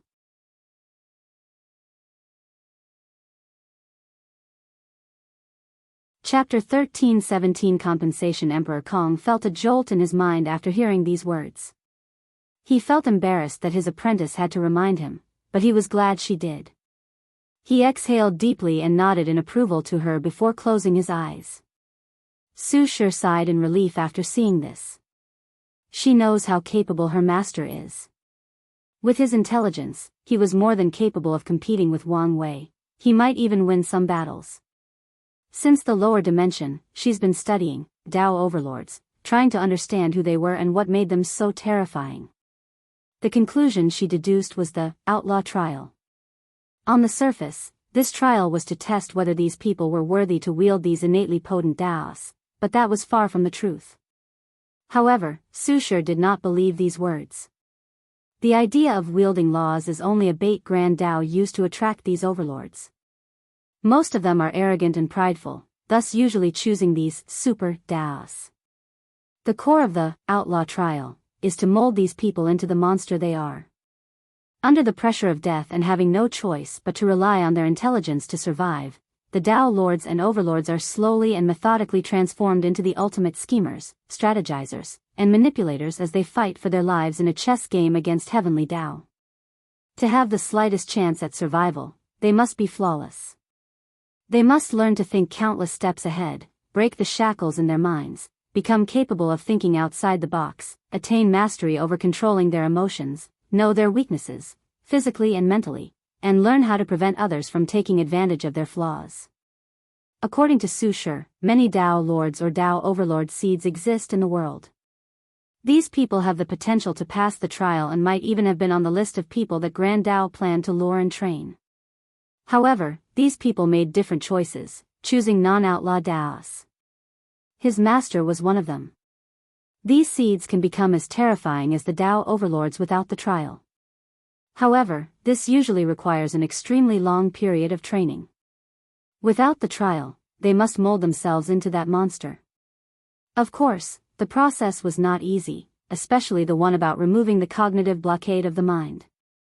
Most of these seeds might spend the rest of their lives without succeeding or barely succeeding. Compared to the direct advantage of passing the trial, the slow and steady approach was less effective. Lin Fan looked at his wife. He knew she was studying Wang Wei's behavior, but he did not expect her to know him so intimately. He gave her a look that said, "Why do you know so much about another man?" Su Shi rolled his eyes, so Lin Fan changed tactics. He used his facial expression to indicate to her that he was emotionally hurt and that she should heal his bruising heart. Unfortunately, he only received a pinch and a warning not to play around. However, Lin Fan could not be defeated so easily.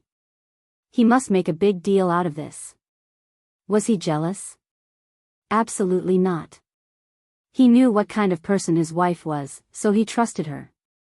However, this was a rare opportunity for him to get some action, so he would not waste it. However, he also understood this was indeed not the best time and place, so he gave his wife one of those looks that only couples understood. He did not hide his intention. Su Shi replied with a look that said they would talk later, and Lin Fan chuckled internally. Since she did not give him a direct no, he had already won half of the battle. His future looked bright. Emperor Kong remained still for 3 days, and when he opened his eyes, they released an intense light brighter than a sunstorm. He had figured out what he had missed, what Wang Wei was planning. It all comes down to his greedy nature, Emperor Kong thought. According to him, Heavenly Tao should have chosen him as the son of Era, to eliminate these parasites, which would also serve as a way to enhance the foundation and background of the academy. However, since Wang Wei was now the destined one, Emperor Kong's path was cut off. Without the resources from these parasites, it would be suicide for him to fight against the Grand Sect Alliance. So, this cannot be allowed unless Heavenly Tao plans to abandon him and not choose him as one of the Transcendent factions. Would Heavenly Tao abandon him? The answer is no, Emperor Kong thought. Assuming what Wang Wei said is true, I was chosen because Heavenly Tao wants one academy to be one of the factions with a Transcendent foundation. So, why choose me, the upstart, over the others? It's because I haven't been corrupted. There are many academies throughout the world, but the most powerful ones have already joined the Grand Sect Alliance. Meanwhile, the rest have formed different levels of alliances to support themselves. However, such behaviors are not why Heavenly Tao has a problem with them. The key to the issue is these people have lost their essence. Their academies now have countless restrictions on whom to teach, primarily racial limitations. And when it comes to regular and loose cultivators, these academies will invite them but will not teach them wholeheartedly. Instead, they'll focus most of their resources on nobles, people with high backgrounds, exceptional bloodlines, etc. The purpose of the academy was to increase access to high-level training and resources for cultivators, thus lowering the influence of these sects and clans. So, there is no way for Heavenly Tao to choose these people after they've lost their essence. If Heavenly Tao wants to continue its plan, it must compensate me for losing the resources from killing the parasites, Emperor Kong analyzed. And that's what Wang Wei is after. He wants a share of that compensation. Emperor Kong frowned. Maybe this is not a bad thing. Heavenly Tao is not a charity. If it will compensate me without having to do anything, I'll owe it an immense karmic debt. It would be different if Emperor Kong was the chosen one and had to work for the resources by eliminating these parasites, which would also be considered an act of service for Heavenly Tao. Maybe I can draw Wang Wei in to share the karmic debt, Emperor Kong thought before immediately canceling this idea. Based on how easily he accepted the karmic debt involving the two sages, he must have an excellent way to block karma. If I try to use him, I might lose resources while still owing a major debt. An intense light flashed in Emperor Kong's eyes. In that case, let's just owe the debt. Anyway, this is my home, and paying the debt is also a way to strengthen the world. People do not want to owe Heavenly Tao karma because the latter might dangle it over their heads, never asking for repayment. However, Emperor Kong was not worried about being able to repay it. After analyzing Wang Wei's words, he realized the Eternal Ascension World's Heavenly Tao was highly ambitious. It probably wishes to acquire the title of Strongest Chaos World. With such ambitions, there will be plenty of opportunities to repay the debt.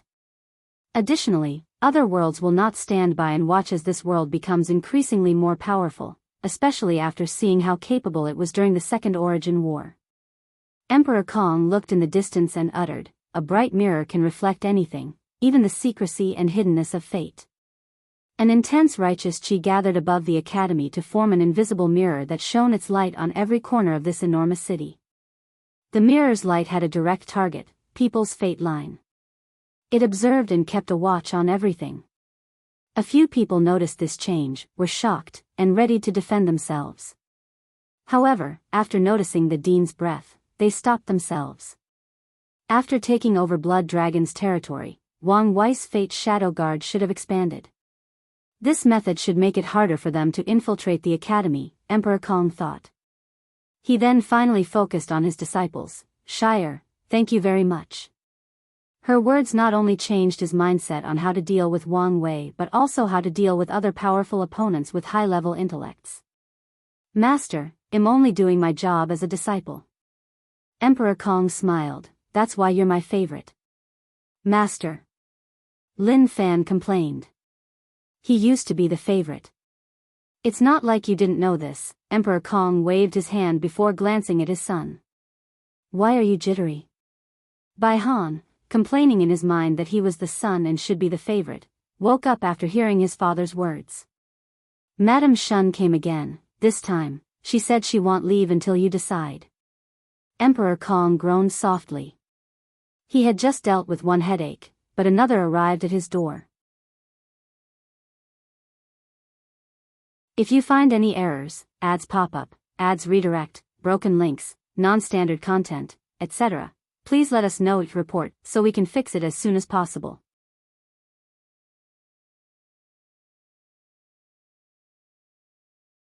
Chapter 13-18 Always a step ahead. Madame Shun is from the Sunshine Pavilion. She's the mistress, controlling all its power. However, despite its poetic name, the pavilion is, in fact, a chain of brothels that target cultivators, including emperors and empyreans.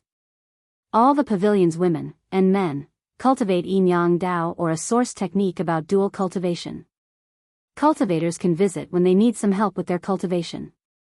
If they pay for the lowest tier 1 service, they can dual cultivate with a partner of their choice, but only through holding hands.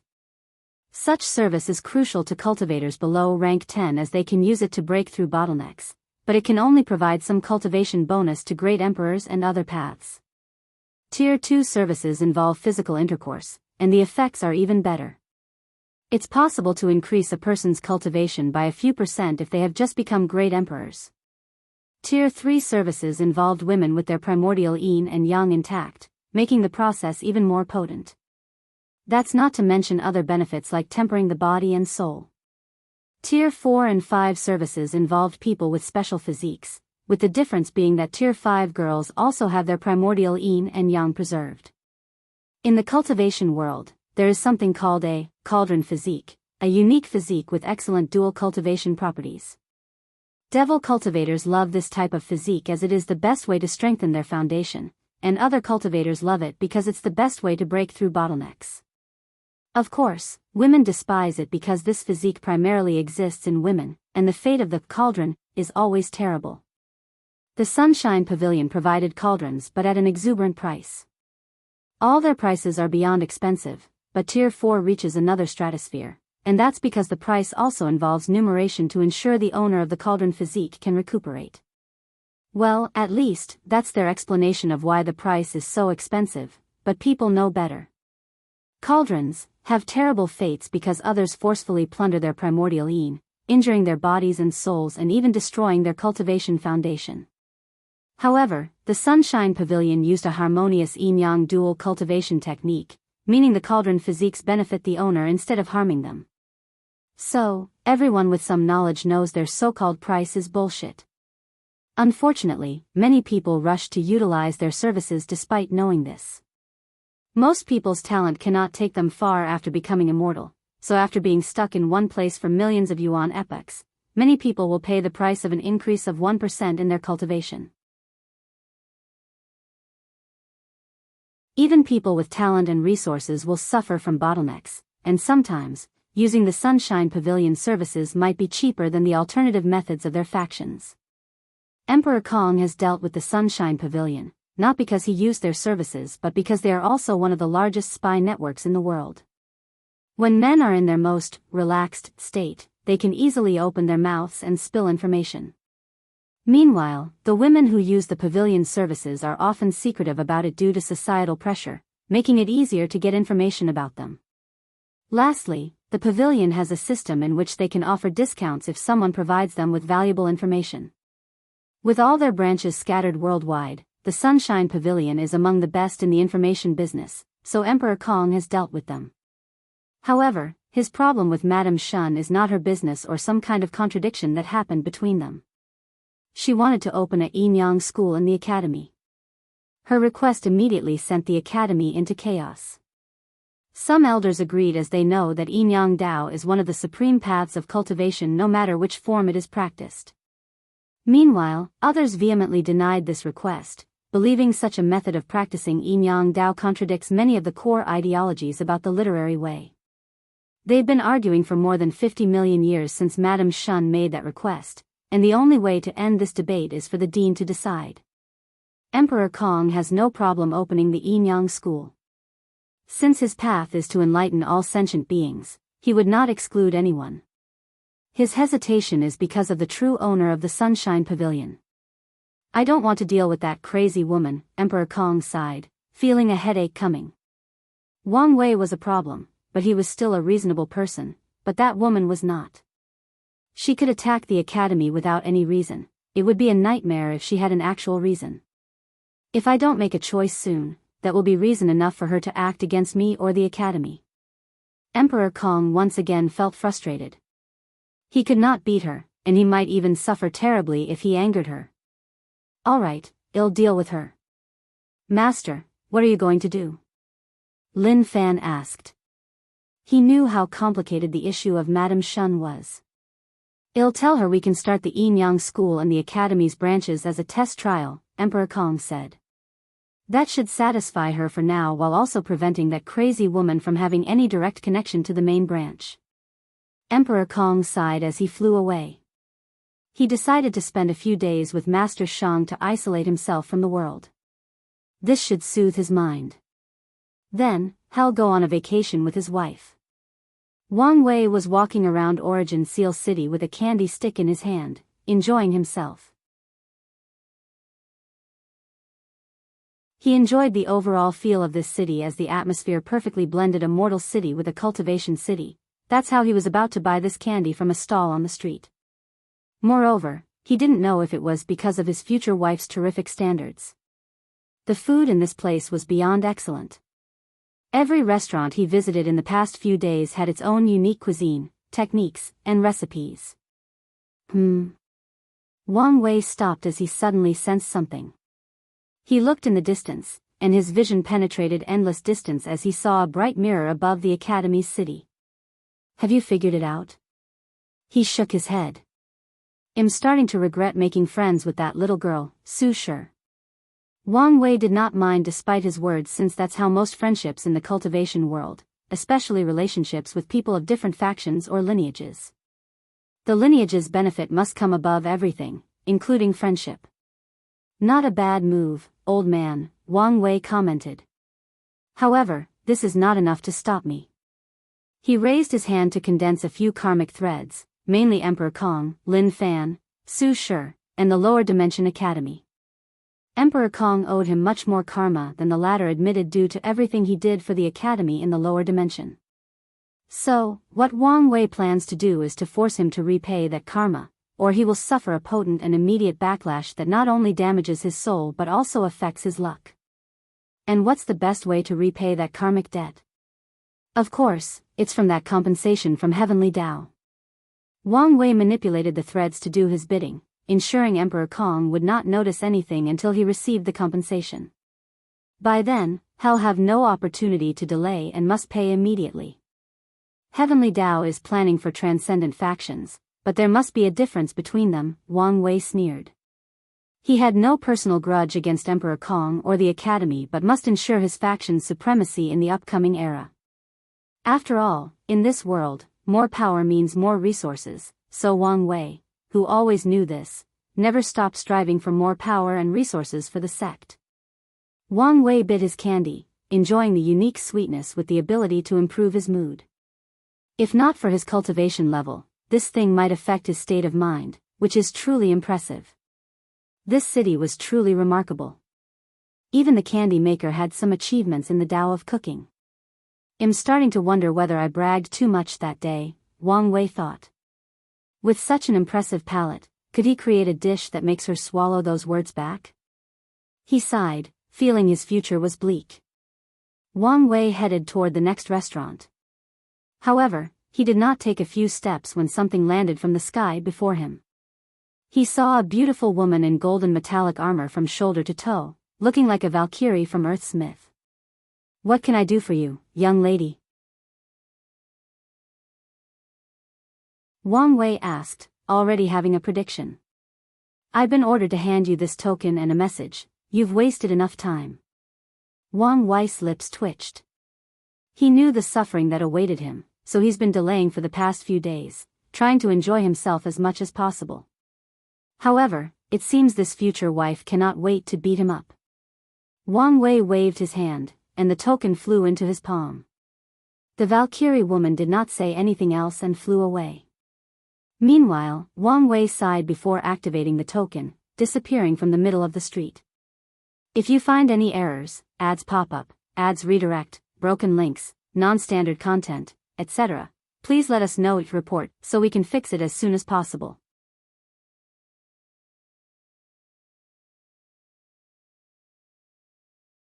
Chapter 13:19 Arranged Marriage. Wang Wei floated above the air, looking at this new environment. Is this the Origin Seal continent? This place is odd. As soon as he stepped into this world, he found his mind clear, and inspiration about different Daos flashed in his mind. He scanned this place with his divine sense. In terms of size, this continent was approximately 100 times larger than the lower dimension, which is considered small by the upper dimension standard. It's extremely beneficial to cultivate in this place, but the reason for that is not an abundance of Dao Qi, Wang Wei muttered. The concentration of Dao Qi in this place was extraordinary, but it was not the main reason why it was so special. Wang Wei teleported to a forest nearby and started to play with the grass. No way, he muttered as he examined the trees, rivers, mountains, and animals. He then scanned the continent a second time, observing everything on a more profound level. What a brilliant method, he praised. Everything on this continent was made of runes. From the grass to the trees, the clouds, the rain, the air, volcanoes, the ocean, everything was made from different runes, making this place the holy place for professionals. Just by observing a single tree in the Origin Seal continent, these people can gain a deep understanding of wood runes, vitality runes, life runes, and many more. Even the animals are composed of runes, Wang Wei studied. She used essence rune to create the body, Qi rune, to give the body the life energy and other energies for the body to function, and finally, the spirit rune created things like the mind, spirit, and soul. Such a method can be described as true creation, especially compared to the cheap Grand Mistwool method. Wu Hong used her Dao to control other Daos, which in this case is creation Dao. With such a method, it's no wonder she could compete for status with the Skill Dao Association. Is this a microcosm of the Eternal Ascension world? No, maybe the Chaos Universe? Wang Wei immediately checked after having this idea. His eyes saw a gray river that ran through every fabric of this continent. This river was something he was familiar with, yet it was also different. A river of fate created with runes, Wang Wei thought. It is common knowledge that runes is the language of Grand Dao. But it was after today that he realized what these words truly meant. Wang Wei checked, and as expected, he saw the river of time, a source Qi space, heavenly Dao, and even primordial chaos, which surrounded this continent and served as a barrier or protection, and they were all created with runes. Wait, where is Samsara? Wang Wei muttered. He searched, and he found it. Did she steal power from the Yama kings? He could tell the samsara of this continent was operating like any others. In other words, anyone who enters this continent will be under the jurisdiction of Wuhang samsara instead of the ones controlled by Grand Dao and the samsara cardinal. I knew she was capable, but this is something else, Wang Wei sighed. More importantly, she's so ballsy. Damn it, why did I find myself a rose? Has it really been that long, or have I developed a new kink for capable women? I guess it isn't new. Wang Wei shook his head to remove these complicated thoughts from his mind. He focused on the Origin Seal continent. This was the perfect place for him to retreat. By studying this place's runes, he can significantly improve his fate domination Dao. As he was thinking about how best to utilize this new resource, the token he received from the Valkyrie vibrated, sending him a message of where to go next. Wang Wei sighed before flying up, breaking through the barrier around this continent and entering the artificially created primordial chaos. Through the token, he soon found a magnificent palace that shocked Wang Wei to his core. The white palace was so beautiful and grand that he only thought of one thing: how rich is this woman?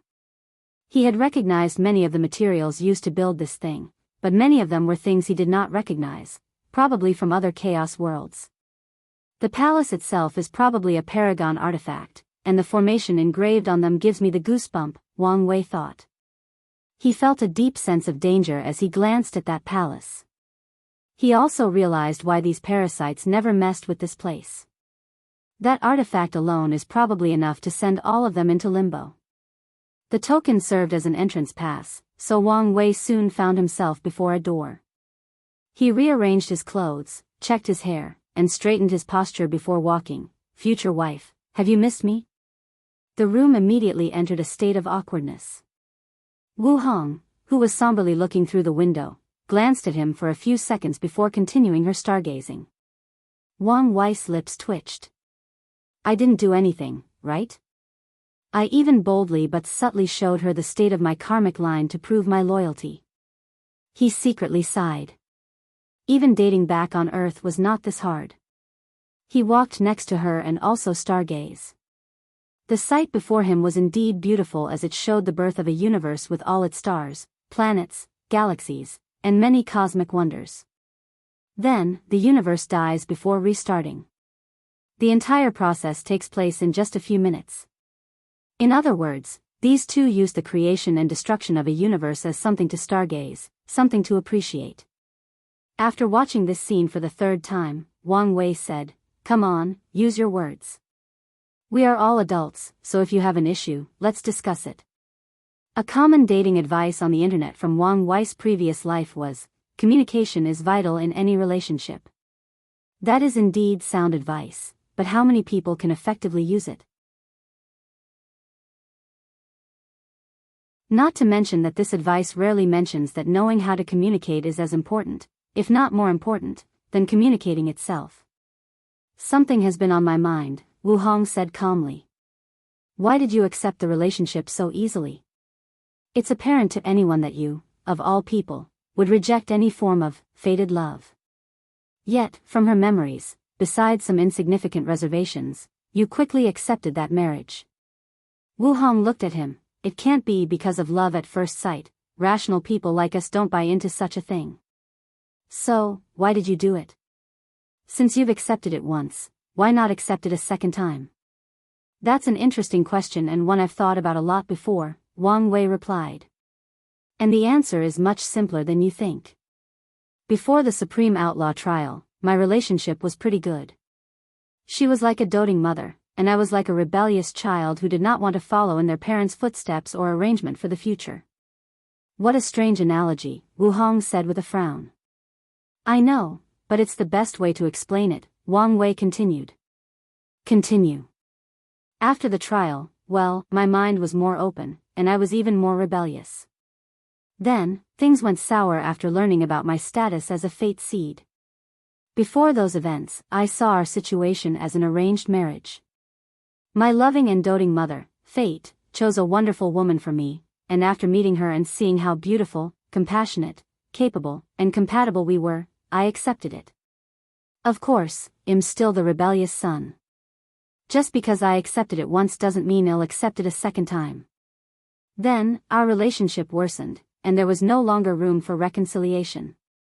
Wu Hong took a moment to process these words, such a strange way to explain the situation, yet it still makes sense, she nodded. So, did you feel any instant connection after meeting her? Not all, Wang Wei shook his head. On the contrary, I feel our relationship is an ill-fated one. That girl will suffer immensely in her life if she gets with me. Oh. Wu Hong felt he was not saying these words without any basis. Tell me more. She motioned for him to sit down before serving tea. Wang Wei felt relaxed, and it was not only because the tea was refreshing but also because the tension in the room had dissipated. So, he told his future wife everything that happened during his meeting with Sun Junyao, including his conjectures about his transcendent ability to influence the chessboard. He also told her about his conversation with Emperor Kong, mainly his conjecture about transcendent factions, and that the academy was chosen for one of the spots. What do you think? About what specifically? Wu Hong asked. He had said many things, and some she needed time to digest. Let's start with recruiting Sun Junyao, Wang Wei answered. If you find any errors, ads pop up, ads redirect, broken links, non-standard content, etc. Please let us know to report so we can fix it as soon as possible.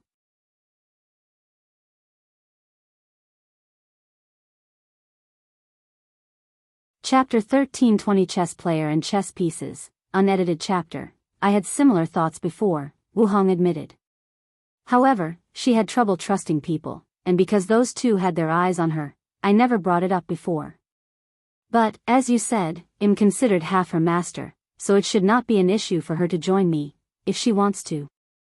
Although Sun Junyao had the potential to enter the next realm, Wu Hong would not force her or use emotional manipulation to trick her into her faction. She disdains doing such a thing. However, she will indeed extend an invitation. A promise of the perfect foundation method should increase your chances, Wang Wei nodded. However, do you think the path of perfection is truly the best for her? Huh? What's with the sudden change? The last time they talked, they agreed that the path of perfection was, well, perfect for Sun Junyao. I've been thinking about this since our conversation, Wang Wei said. People often believe that perfection is a taboo because it is the quickest and easiest way to transcend, and it's also a way to tap into Grand Dao's power. But what if things were not so simple? It's one thing to achieve a perfect body, or perfect Dao, but you should understand what it means to have a perfect mind. Cold, indifferent, calculating, and more importantly, no emotions, Wu Hong replied. Yes, in the path of perfection, human emotions are a liability, so people on this path will either eliminate it or suppress it to the lowest level possible, Wang Wei nodded. However, these people are also the most ruthless. They will do anything to achieve their goals and have no bottom line. Wang Wei considered himself a ruthless person, and his path of absolute freedom required him to have no moral restrictions. However, there are certain things he would never do, for example, forcing himself on someone else. He just needs to know he has the power to do it without any mortal guilt without doing it. These people don't care about friends, families, and loved ones. Everything can be abandoned for their pursuit of the Tao. It's fine if something like Grand Tao or Heavenly Tao, who is the consciousness that controls the rules of reality, but if cultivators had a similar mindset, they will turn heaven and earth upside down, maybe even destroy it to achieve their goals, Wu Hong finished, and her eyes lit up. That's why it's a taboo. Grand Tao wants people to achieve transcendence, but he doesn't want them to do it in an extreme manner that may endanger the chaos universe. Exactly. Wu Hong sighed. I understand Grand Tao's point of view, but the path of transcendence is already difficult to traverse. On top of everything else, rules limit how we operate. That's why, in the end, cultivators will revolt against heaven and earth. Wang Wei did not say Grand Tao but implied it. The two of them became quiet for a few seconds. This short conversation revealed the trend of the entire chaos universe. Peak paragons will not accept there are certain things they cannot do to reach the pinnacle of the world, and this is even more so for half-step transcendence. Considering that their strength means the rules no longer limit them, it's foreseeable how much chaos the world will be plunged into as Grand Tao tries to suppress and restrict these people, and they try to fight back. Let's not talk about that for now, Wu Hong said. She sensed that their conversation might soon be sensed and be warned. However, without the path of perfection, Sun Zhenyo's future will not be as bright. Then, a look of realization dawned on her as she glanced at Wang Wei. Yin Yang, your Tao also included freedom, so she can follow your example and walk the path of imperfect perfection. That's a path with more potential. No, better yet, the path, emotional perfection. Emotional perfection? In that case, she would need to change her Tao to 6 emotions 7 desires or focus on spiritual practice. That's not a problem, Wu Hong answered. Once she perfects her state of mind, she'll realize her copy Tao is not the best fit for her. I'll then suggest she switches her primary Tao. Wang Wei nodded. Switching primary Tao is a dangerous thing since the cultivator will need to reforge their Tao imprints, change their Tao body and, awakening, transform their soul, and lastly, their cultivation realm might drop, unless they cultivate a sub-Tao to the same level of their primary Tao before switching. Well, we've laid a path for her, but it's up to her whether she chooses to walk on it, Wang Wei said. No matter how much they plan or how extraordinary their ideas are, it's up to Sun Junyao to decide. That's true. Let's not talk about her anymore. What do you think about Emperor Kong? Wang Wei asked. He's indeed a lucky individual, Wu Hong admitted, not hiding her jealousy like Wang Wei. Oh. You never found a wonder of heaven and earth? Wang Wei figured if someone were lucky enough to get such a thing, it would have been his future wife. Only 2 appeared during the previous era, and they were all before I ascended, Wu Hong explained. And I've never found anything during my travels. Well, I did find a few who have already been used, but as you know, those are no longer wonders. What happened to those 2? Wang Wei asked. Although he had read the historical records, he still asked since she might have known more than the sect had given him. A few people used the first one to give birth to Dao children, while the other disappeared. No one knows who took it and even what it did. Do you think the Dusk Emperor took it? Wang Wei asked with bright eyes. You think that's how they became a boundless without following the eternal path? That's one of the most feasible explanations. You may be right that they used a wonder, but it was definitely not that one, Wu Hong explained. They didn't tell you? I thought you guys were friends. Do you tell your friends all your deepest secrets? Wu Hong rebutted. True, Wang Wei nodded. However, he suddenly felt that the Dusk Emperor did not use a wonder. After all, these things become useless after a certain amount of use, so there is no point in keeping it a secret. And if, by chance, there were still a few uses of that wonder, the Dusk Emperor should have used them for her family or close friend or sold them for a high price. Do you have any theory on who took that wonder? Wang Wei returned the topic to the Golden Era's wonders. Most people now believe the primogenitor devil is the one who took it, Wu Hong calmly explained. Is this how he acquired that artifact? No, that can't be right. He told me it was a secret trial he discovered in primordial chaos. That wonder was probably related to the soul, Wu Hong explained. From what Yan Hai told me, the devil primogenitor was besieged by more than a dozen primals and hundreds of peak paragons, but he survived and even won countless victories. Damn, is the difference between the 2 realms so vast? With just a broken treasure, the devil primogenitor remained undefeated in the face of all these unparalleled genesis. Wait, his soul, oh, I understand. Yes, his soul should have collapsed after using that artifact more than 5 times, but he fought in over a dozen battles. That wonder must have broken the limits on his soul and probably allowed him to acquire some characteristic of half-step transcendent. Wang Wei sipped his tea. When I talked with the devil primogenitor, he revealed he was a pawn in Grand Dao's plan to lure Qiyuan into starting the Second Origin War and push the Chaos Universe into the Age of Transcendence. Although Qiyuan went rogue and created the ultimate taboo instead, the overall goal was achieved. Now, I'm even more confident that Emperor Kong has the destiny of a transcendent faction. I'm also convinced that wonders might be one of Grand Dao's greatest tools on the chessboard. Whenever one appears, there must be a grand plan at play. According to your theory, Heavenly Dao wanted the world to prosper, so it's understandable why it would release the Yinyang land to give birth to more talented cultivators, ensuring the prosperity of the Golden Era, Wu Hong nodded. Everything is connected, and everyone is either a chess piece or a chess player, Wang Wei sighed. Such simple yet profound words, Wu Hong sighed. Paragons are at the top of the world, so they should be chess players, right? No, they are only more valuable chess pieces. Only by taking a small step into the realm of transcendence can one be considered a chess player, but even they are chess pieces for people of higher levels like the cardinals or the final boss, Grand Dao. Let's not think about such a depressing thing, Wang Wei continued. Assuming my theory is correct, how many transcendent factions do you think this world can give birth to? If you find any errors, ads pop up, ads redirect, broken links, non-standard content, etc., please let us know your report so we can fix it as soon as possible.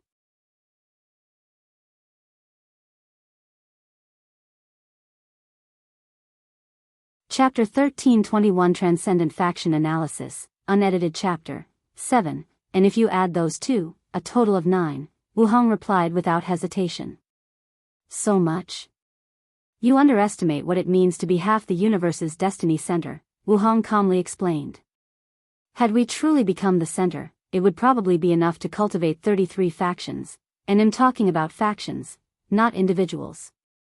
A faction can have multiple half-step transcendents. For example, if Sun Junyao joins the Origin Seal Continent, they'll have at least 2. Meanwhile, the Dao opening sect is full of talents capable of reaching that realm, and with all of Wang Wei's ideas, they have a bright future ahead. 9 factions, Wang Wei uttered. Buddhism and Taoism already have a spot.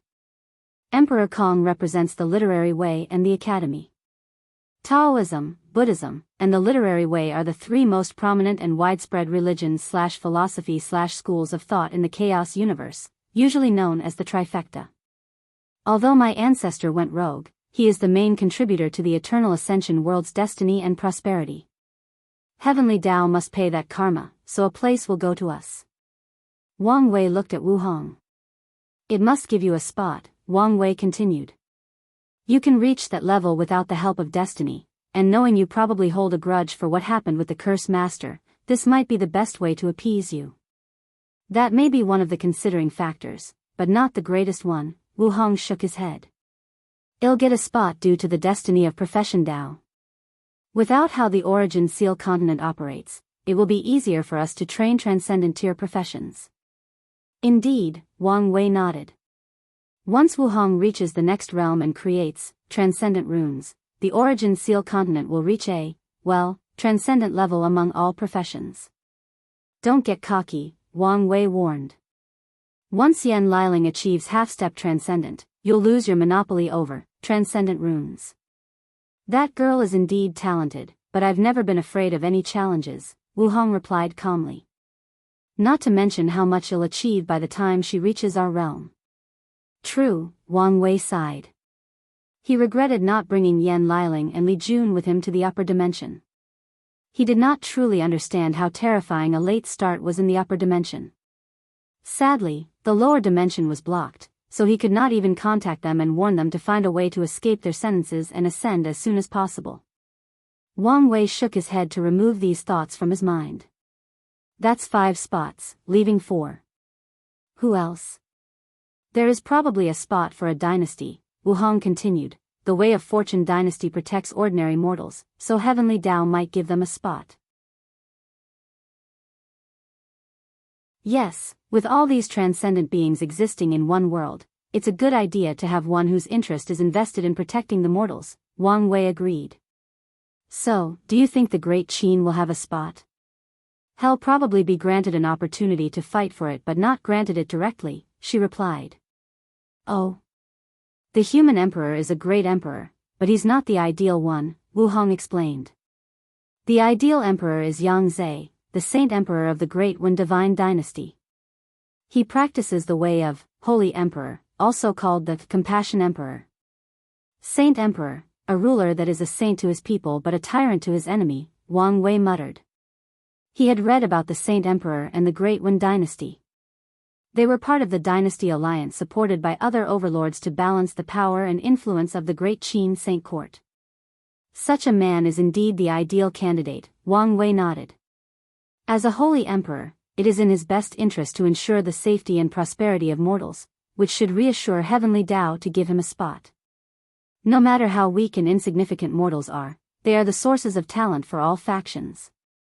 However, once these transcendent factions rise, the mortals might become endangered. The higher the cultivators, the more indifferent they are to mortals, and this situation should worsen once half-step transcendence begins to show up. Not to mention how devastating the slightest confrontation between these beings will be to even paragons, let alone mortals. As such, it's in Heavenly Tao's best interest to choose a faction dedicated to protecting them. Sadly, he's too weak, Wang Wei sighed. The Saint Emperor was only a peak paragon, not a primal. Although he had an overwhelmingly positive image, deep connections, and excellent influence, this did not change the fact that he was weak. There is still hope for him, Wu Hong said. As long as he can use his experience from the taboo to become primal, use his charisma and influence to control the alliance, he might be able to compete for the spot with secret support from the other overlords. You don't sound like you have a high enough faith in him, Wang Wei said. Although I don't like him, I must admit that Zheng is a capable man with deep plans and many secrets, Wu Hong replied honestly.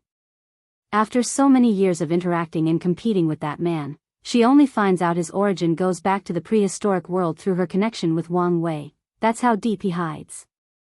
How much of a chance do you think the Saint Emperor has?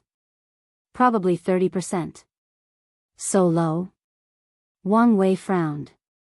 Yang Zhe has an unparalleled talent for governance that no other rulers can match, Wu Hong explained. Most dynasties rely on their vast and extended territories to gather luck, but he primarily relied on the people's welfare and happiness. However, if you compare his ability to scheme and plan to Zheng's, you will see that he truly does not measure. Wang Wei squinted. What if we focus on his advantage? After all, the ultimate decision is up to Heavenly Tao, and it may have different requirements. You want to work with him? Wu Hong asked before thinking of something. You want to cooperate with him to spread your mortal rune civilization? That's right, Wang Wei nodded. It's a great way to boost the prosperity of his citizens and show Heavenly Tao he was the best choice. I still don't think his chances of success will be high, Wu Hong replied. Ultimately, the cultivation is about strength and strong preying on the weak. Even if Heavenly Tao granted him that destiny, it's very likely for Zheng to conquer or slaughter him to take it. I still think it's worth a try, Wang Wei said. If I succeed, I can stop the Qin Emperor, but even if I fail, I can delay his rise, and that's good enough for me. Well, it's a good move. You won't have to pay much if it fails, and you can still get some benefits, Wu Hong nodded. Then, it's decided, Wang Wei said as he sipped his teeth. What about the other faction? What do you think? Especially the Grand Sect Alliance. As I said before, the skill association is useless, and it's the same with the exchange hall. As long as Emperor Kong keeps his heart of sage and continues training cultivators no matter the background, there is no need for a loose cultivators alliance to be so powerful. The innate demons are the third useless group. The next era will truly be the era when they lose their status and are no longer viable to compete with paragons and fiend gods. Wu Hong moistened her throat. After years of manipulation, the demon race's destiny has become to balance and suppress the innate demons, so they also have no value in the upcoming eras. However, Heavenly Tao might receive a spot just to provide some balance to the human race, but that probability is not high, considering we're the protagonists of the world, and we've done so much. The Divine Faith Heaven's leader is a highly talented person, but their purpose is also geared towards mortals. However, dynasties are healthier for cultivating mortals than faith, so they are also eliminated. No, they might be given a chance to compete with Zheng and the dynasties for that position. That only leaves the Sword Path League, the Myriad Clan Union, and the Grand Sect Alliance, Wang Wei commented. The sword cultivators have ruined their own destiny by suppressing the ultimate sword path to ensure the supremacy of the extreme sword path, Wu Hong commented. So, I'm not too sure about their fate. I guess it doesn't help that the most powerful one among them is not even from their league, Wang Wei chuckled. True, Wu Hong nodded before continuing. The Myriad Clan Union used to serve a grand purpose, steal the chi luck associated with bloodline supremacy from the innate demon gods and transfer it to the human race.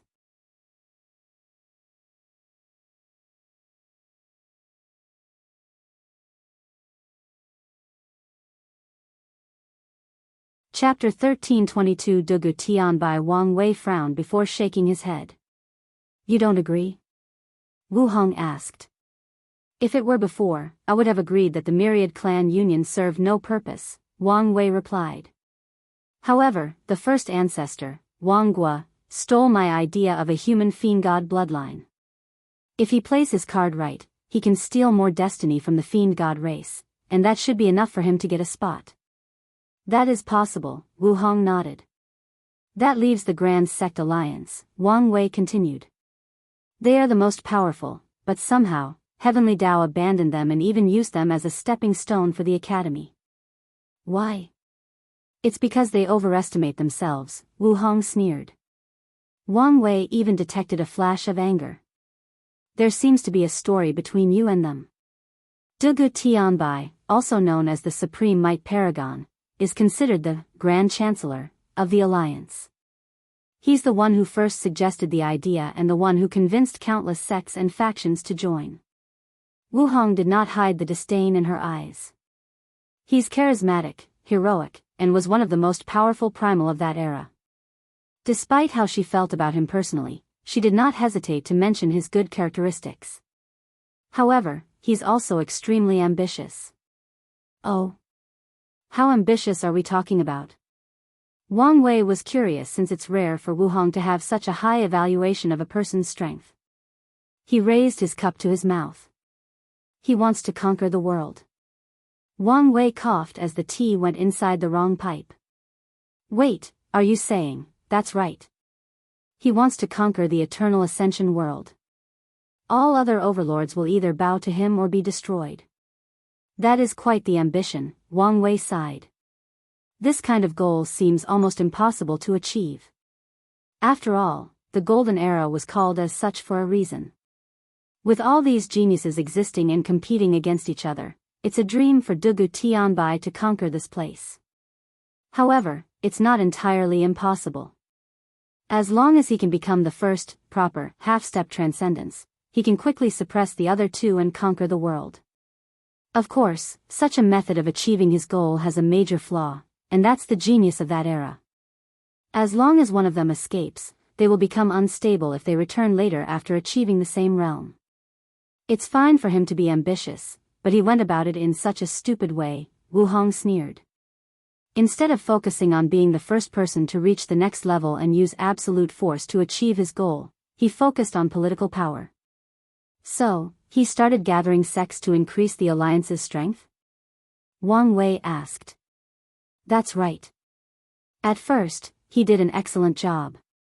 He even convinced those sects to live close to each other, making their disciples entangled with each other as if they were one giant family. He wanted to slowly assimilate them and eventually fuse them into one large sect? Exactly, Wu Hong nodded. His plan failed, but it did reduce many of the hostility and contradictions between these factions, turning them into a true and coherent alliance. However, he soon became mad. He divided the alliance into inner and outer members, with the latter rapidly expanding forces without any regard. He blackmailed, intimidated, and forced countless factions to become outer members, not even caring whether they were truly loyal or not. It sounds like he just wanted to use these people to expand the alliance's luck, Wang Wei commented.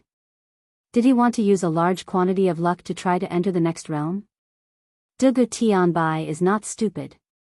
He should have understood that such a loose amalgamation of luck was feeble and useless. And even if he wanted to walk the path of luck to become half-step transcendent, he would have needed the luck of the entire world. Hence his previous ambition to conquer the world, Wang Wei muttered. Yes, but I still don't understand why he did such a stupid thing, and I was not the only one. At first, many people thought he wanted to start a war, but anyone could see that these outer members would never support him fully, and many would betray him at the slightest sign of trouble. There are two ways to explain his behavior: either he became prideful and made a stupid error, or there is some hidden reason he needed such a quantity of luck, even if they were not properly condensed. Wu Hong nodded. Many people deduced the same conclusion, and the other overlords tried many methods to find the source of Dugu Tianbai's change. However, no one had an answer to this day. I can now understand why Heavenly Tao is not a fan of the Alliance, Wang Wei continued. If this man succeeds in his ambition, I reckon he would not hesitate to absorb all the world sources of this world to assist him in reaching the next level, and by controlling the world's chi luck, he can reduce, even eliminate, Heavenly Tao's divine punishment for his action. Using one of the 3,800 source chaos worlds is one of the most direct ways to achieve half-step transcendence. Whether through Heavenly Tao or siphoning all the world's energy, world source, to forcefully elevate cultivation to the next realm, they are the best methods. Although these methods probably have some side effects and even higher consequences, most people capable of using them would not care. Many paragons have known this, but unfortunately for them, the heavenly Tao of these worlds was also transcendent. As long as they try these people, they will be wiped out by divine punishment. Unfortunately, the ultimate taboo opened a can of worms. Many methods to bypass or even reduce the effect of divine punishment were distributed to cultivators across the chaos universe, endangering the source chaos worlds and making them more valuable. It would indeed be a disaster for the world if someone like Dugu Tianbai transcended, Wu Hong sneered. You don't seem to like him very much, Wang Wei asked. Wu Hong was briefly quiet. Although I don't like to admit it, I was the weakest of the 13 in terms of foundation. That bastard thought that meant I was a soft persimmon and tried to force me to surrender to him. So, you guys fought? Wu Hong nodded. Did you lose? Why would I lose? She stared at him. I thought you suffered at his hands, hence your resentment. Wu Hong shook his head. We fought for a few years, and I had the advantage. However, once that bastard realized he was about to lose and his prestige might be affected, he became shameless. He called the other primals, claiming this was a large dispute between two factions, so everyone was allowed to participate. She sneered. I'm guessing his objective was not to besiege you? Of course not. He knew the others would not allow him to kill him and intervened in the conflict to de-escalate the situation. That way, he gets to walk away without technically suffering defeat. That's why I despise him. Wang Wei nodded, but his body suddenly paused as he thought something. Did he try to court you? Isn't it obvious? That bastard wanted my strength, lineage, and my body. Wu Hong genuinely looked disgusted as she thought of Dugu Tianbai. One of the things she despised the most was this kind of man who did not want a partnership with her. Instead, they wanted to conquer her like she was a delicious piece of meat. It did not help that all these men were weaker than her, and once they realized this, their egos became hurt, so they either abandoned such notion or tried every means to eliminate her. Wife, don't worry. I'll avenge your grievance once I have the strength and Dugu Tianbai returns from limbo. Who needs you to avenge them? I've been thinking for a long time of publicly slapping him in the face and ruining his reputation. Once I'm healed and achieve a perfect foundation, my strength should be enough, so there is no need for your help. Wife, can't you give me a chance to act arrogant and mainly before you? Wang Wei complained. This is the downside of having a powerful wife. There is no opportunity to show his masculine and manly side as a protector. Who's your wife? Wu Hong asked. A slip of the tongue, Wang Wei said casually before immediately changing the topic. If you remove the one for the dynasties, 3 spots remain. Based on your analysis, it should go to the Sword Path League, the Myriad Clan Union, and probably the Demon Race.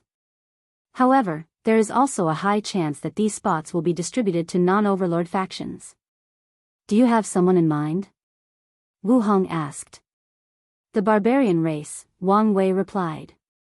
If you find any errors, ads pop up, ads redirect, broken links, non-standard content, etc., please let us know your report so we can fix it as soon as possible.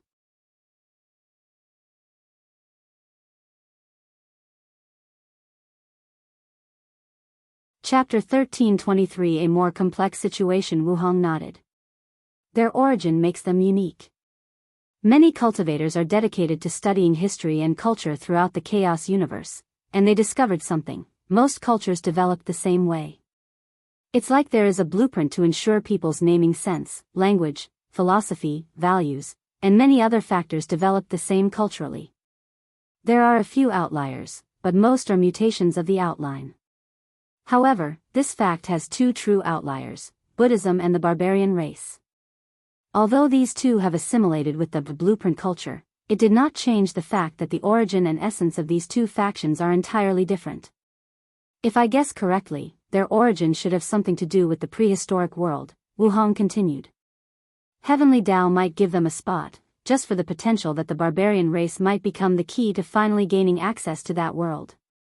Now I feel conflicted, Wang Wei said. He knew one of his greatest advantages, especially to other Dao overlords, was access to his memories from Earth. It would make things more challenging for him if more people could get their hands on the information on Earth. Did you have some plan for the barbarian race? I noticed one of my followers, Monk, his destiny was slowly changing after meeting me, Wang Wei explained. By comparing himself to me, he's slowly transforming into a transcendent seed. Comparison and competition are some of the best ways to elicit growth and development, Wu Hong nodded. If he's as you said, then the barbarian race might have a spot. At the very least, they are one of the main competitors for one of the spots. Did you want to cultivate a new ally? That was the plan. Was? Wu Hong asked. Wang Wei said firmly. Anyway, I don't think it will be so simple for Grand Dao to regain control of the prehistoric world, and if everything else fails, there is still me. Yes, it's better to have one more friend than one more enemy.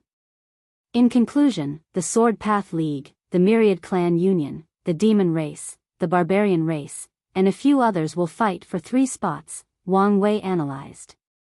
Sword Dao has taken over most of the destiny of all Weapon Dao, and this battle might be a chance to reverse this situation. Especially Saber Dao, who has been their greatest enemy, meaning the Sword Path League will have plenty of competitors. The Myriad Clan Union will have a future if they can contribute to the innate acquire war by weakening the Fiend God race by stealing their luck and destiny. The Demon race is not entirely out of the competition. They'll increase their chances if they can eliminate the innate demon gods and take their destiny. The next era will probably be a time of great strife and competition, Wang Wei sighed. These 2 conversations might seem like a simple analysis, but they outline what will most likely occur in the upcoming era once the moons are eliminated and the issue of the 2 suns is dealt with. Things are even more complicated than you stated. Oh, did I overlook something? A few, actually, Wu Hong said. First, there is samsara. With all these transcendents walking the world, how can the world of the dead preserve itself? In my mind, one of the factions or one of the transcendents would take over, Wang Wei replied. For example, Ingzheng. He needs the emperor title to become half-step transcendent, so I figured he would control the underworld. However, now that I said it out loud, I realized I was too naive. Although the other transcendents might not care about samsara for themselves, they wouldn't allow someone else to occupy it since it could influence their sex or people close to them. That's one part of the issue, but I don't think samsara will allow others to mess up the world of the dead. You think Heavenly Dao would grant one of the spots to the underworld? It doesn't have to, Wu Hong answered, and Wang Wei immediately understood, the samsara cardinal. That's right, Wu Hong nodded. Whoever they are very strict about controlling the underworld. Heavenly Dao doesn't have to do anything. The cardinal should give the Yama kings the power to balance the other factions and the world of the living. Wang Wei squinted. You seem rather confident in your analysis. Wang Wei agreed with her deduction, but he was not as confident as her. The samsara cardinal might interfere, but there is also a chance they might give up on the eternal ascension world. My confidence is because of you, Wu Hong said. I can deduce that whatever our future selves is doing, the cardinals are involved in one way or another. So, it would be stupid of them not to take an opportunity to place a chess piece into your homeworld. A terrifying killing intent flashed into Wang Wei's eyes. Especially since that chess piece might be my grandmother. Although he had only one conversation with his grandmother, he had a favorable view of her, especially since she admitted her relationship with his grandfather. Wang Wei understood the mindset of the powerful, so it wouldn't surprise him in the slightest if his grandmother ignored the previous relationship and cut the karma between them. That's right, Wu Hong nodded. You should prepare beforehand. No matter what, your grandmother cannot achieve transcendence with whatever method the cardinal provides. I know, Wang Wei exhaled to calm down. Now that he knew what was going to happen, he could plan ahead. If he plays his card right, he might peep into the secrets of the cardinals to prepare for their future battle. Maybe even deal a blow to them if he takes a risk. Wang Wei looked in the sky, his eyes deeper than they had ever been. They better know better than to mess with my family. Otherwise, once I deal with them, they'll suffer a fate worse than death. Such deep and scary eyes, how manly, Wu Hong thought, biting her lower lips while her eyes contained some hidden emotions. Luckily, she quickly controlled herself and returned to normal before anyone saw anything. Wang Wei focused on her. What else did I overlook? Foreign influence, Wu Hong explained as she sipped the tea. Do you think other chaos worlds will just watch as the Eternal Ascension world becomes so powerful? These people know how much destiny this world has, so how could they not try to take a piece of the pie? You mean foreign factions will also compete for these positions? Exactly, Wu Hong said. Besides a few who will try their best to destroy this world's prosperity, most will try to take this opportunity for themselves. I was in the mindset that Heavenly Tao was xenophobic and would only leave this chance to its native, Wang Wei commented.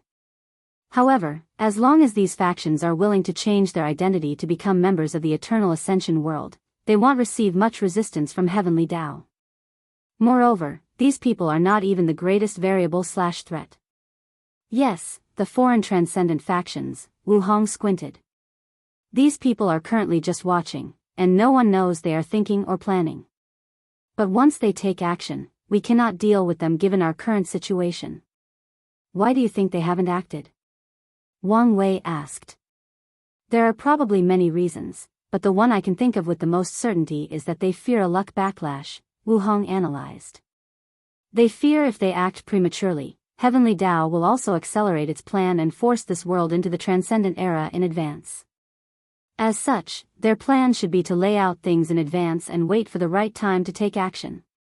Wang Wei suddenly remembered Old Man Tianji and Emperor Blackheart. Both these people are chess pieces of the Star-Gazing Pavilion and the Desire Heart Palace, two transcended factions. Wang Wei can imagine there are plenty of other chess pieces in the world waiting for the right time to act. The situation is more complicated than I originally thought, and it seems I must prepare in advance, Wang Wei grunted.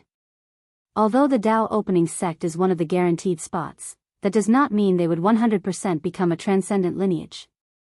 On the contrary, these guaranteed spots are the juiciest and most succulent piece of meat to these foreign factions. There is also the fact that many people hold a grudge and will blame the Tao opening sect for what Qiyuan did, Wang Wei analyzed.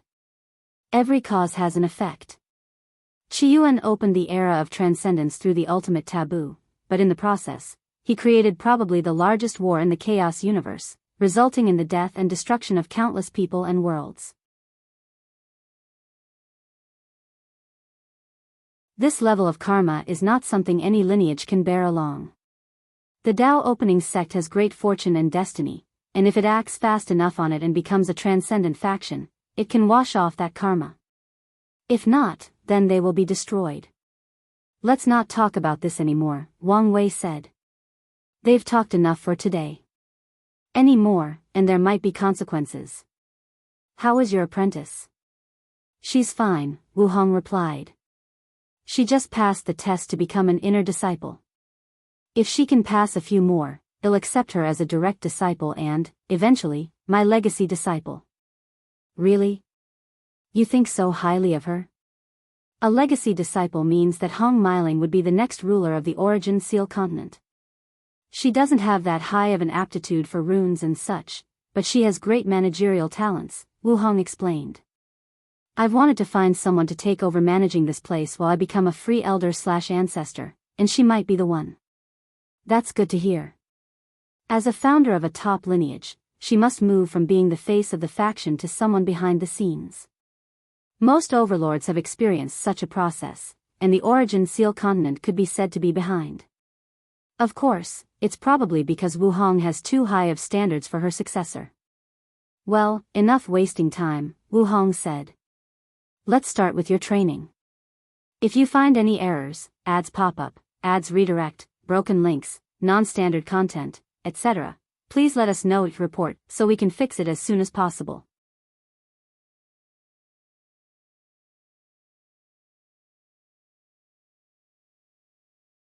Chapter 13:24 The frustrating woman. Wang Wei's lips twitched.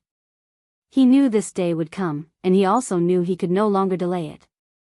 He sighed deeply before saying, 1 minute. He condensed a talisman in the void to send to Red Mask. He had decided to stay here and even enter his cultivation retreat in the Origin Seal continent.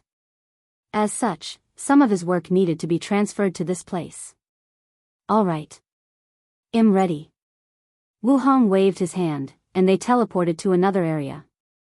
Wang Wei looked around, and everything was either black or dark purple. Primordial chaos? A replication, Wu Hong explained. We're in the battle training area I've built. This place was not the same as the primordial chaos around the Origin Seal continent but more similar to the battle pagoda from the lower dimension. To prevent you from complaining that I bully you, my cultivation will be the same, she uttered, and her aura changed.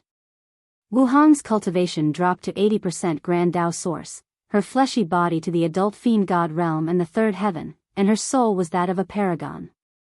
Wang Wei noticed that even her willpower was the same quantity as him. Of course, despite how level the playing field looked, Wang Wei did not believe for a second he was on par with her.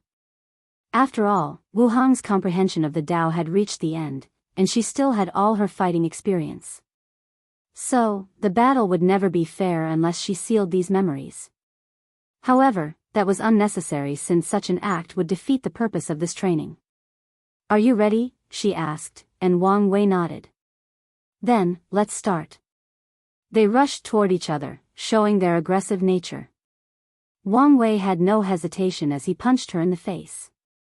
However, his attack failed as the terrifying force behind him was immediately sealed once it reached close to Wu Hong, who proceeded to slap him. Wang Wei evaded. However, this attack was fake, bypassing his intuition and ability to see the future. Luckily, his reaction was excellent, so when the hand was about to touch his face, he exploded his head as a form of attack. Wang Wei's cruelness surprised Wu Hong slightly, but she immediately regained her focus. She was about to use this opportunity to continue her attack when she detected something, a time attack. To be precise, an attack from the past. Her years of experience allowed her to understand what had happened. Wang Wei did not just blow his head. He used his time Dao to send some of his blood to a few seconds in the past before growing a body/clone from that drop of blood. The clone then attacked Wu Hong across spacetime.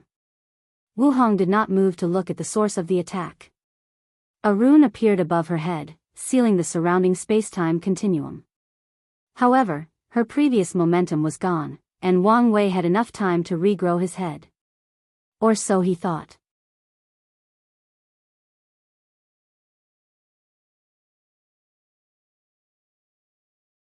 Wang Wei knew he would immediately lose if that attack landed, but it seemed that there was nothing he could do. This is not fair, Wang Wei screamed in his mind. That hand contained a seal for all his Daos and all his techniques. If Wu Hong had not known him intimately, how could she have created such a seal? I know what you're thinking, but I did not create this seal based on previous knowledge about you, she explained. Instead, it's based on information I've gathered since this battle started. As for how I gather so much information in such a short period, well, I'll tell you after I beat you. Wang Wei was unwilling. The battle hadn't started for 5 minutes, and he was about to lose. He couldn't accept that. Whether it was for his pride as a man or as a mighty warrior, he would not accept such a result. Defeat is fine. He expected to be defeated. However, he could not be beaten in such a disgraceful manner. Countless thoughts flashed in his mind, deducing a plan for the situation. Then, at the last moment before the palm hit him, Wang Wei's body released a terrifying aura, followed by bleeding in all orifices. He moved his hand and punched the big hand into oblivion. Fate mimicry, Ji Lanfang, a picture of a slovenly dressed young swordsman with a wine gourd appeared above Wang Wei before fusing with him. His aura then changed from a supreme being who plays with fate on a whim to an almighty that embodies the concept of absolute speed. Wang Wei's tattered and bloody body appeared before Wu Hong and punched. An exploding sound echoed in the void, followed by her right hand exploding. Wang Wei was so fast that even her potent and passive domain could not react in time to seal his strength. However, her eyes were calm. Interesting. He knew he could not defeat me with his existing techniques, so he created one, she calmly analyzed. He created a method to use his essence, qi, and spirit flower as a boost.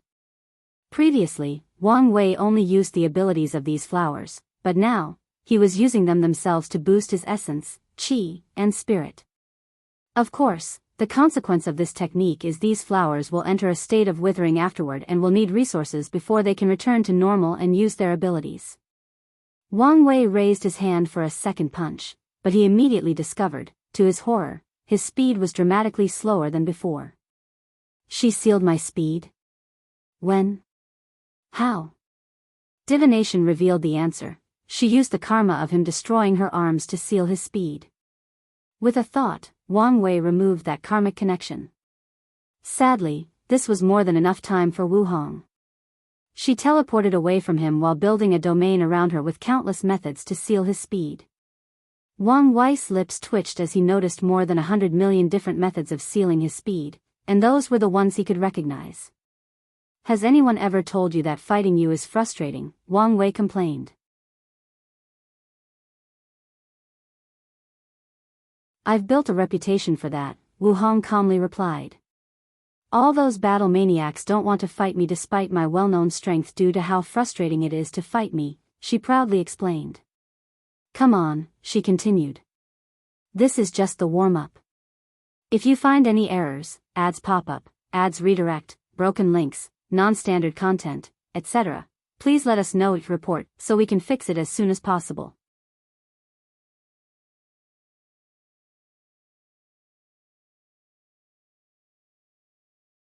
Chapter 1325 Neccessary Training, Undeaded Chapter.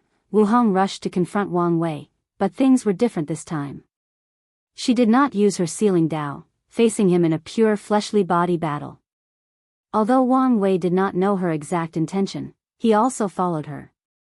These two clashed, purely using their flesh. Each strike causes intense destructive waves to the surrounding primordial chaos. Wang Wei observed while fighting, and he realized Wu Hong's control over her body was higher than his. She had reached the true heavenly Dao control in his force control skill. No, it should be close to the true heavenly Dao control, he analyzed. The best way to describe her level is based on heavenly Daos, divided based on their world. Source Chaos World's true heavenly Dao is half-step transcendent, so their control of laws or Daos is on another level. However, it's different for normal Chaos worlds. Wu Hong's level of control should be similar to the true heavenly Dao of a normal Chaos world. Moreover, she has reached a peak at that level. As long as she takes a step into the Transcendent realm, she'll get that level of control. Is it possible to achieve half-step Transcendent by attaining a higher level of control? For example, if a paragon's control of the law reaches the level of a Source Chaos world's true heavenly Dao? After mulling it over, Wang Wei realized this path was feasible and fell under the category of achieving transcendence through skills. This idea is good, but how exactly could someone reach that level? Unless they could have direct access to a source world's heavenly Dao and its operation of the law. So, a technique that can obverse the operation of the rules of heaven and earth? Such a technique is easy and challenging to create. If heavenly Dao does not care, then this path is feasible. But if heavenly Dao does not want anyone to peep at their core secrets, then this path is a dead end. An alternate method would be to observe countless true heavenly Daos from non-source chaos worlds. Depending on the world, any paragon can overwhelm the heavenly Dao of a non-source chaos worlds, meaning this approach is more feasible. However, the chances of success are lower, and it also takes a lot of time to deduce how the source world's true heavenly Dao operates from observing the non-source world's true heavenly Dao. You're distracted, Wu Hong suddenly said before she punched Wang Wei into oblivion. Damn it, why is your body so strong? Wang Wei complained as he regenerated. What body refining technique did you cultivate? Heaven and earth body. The body ancestors technique? That's right. When I was in the divine body realm, I found one of the prototypes he left in the world as a fortunate encounter and completed it with my seal Dao, Wu Hong explained. Doesn't that thing require using worlds to cultivate?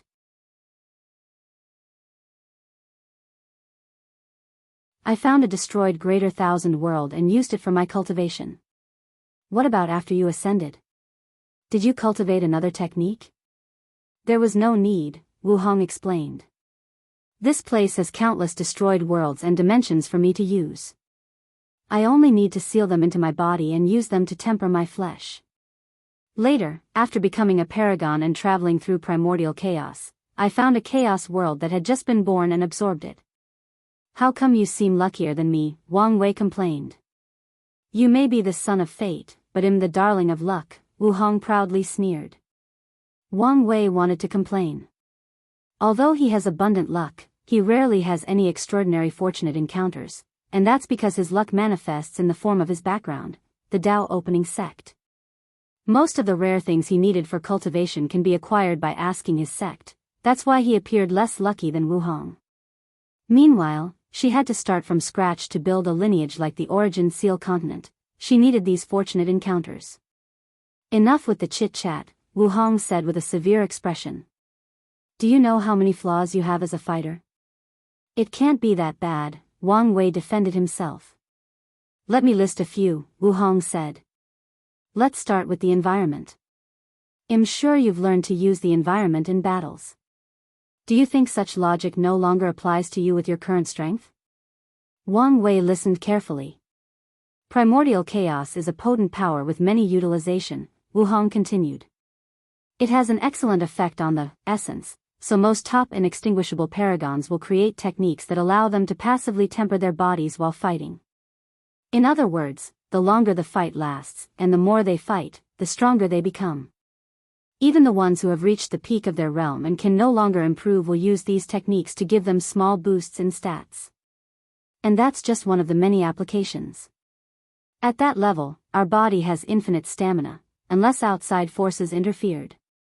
So, if you meet someone who can weaken your body and reduce your stamina, primordial chaos is the best source to replenish yourself.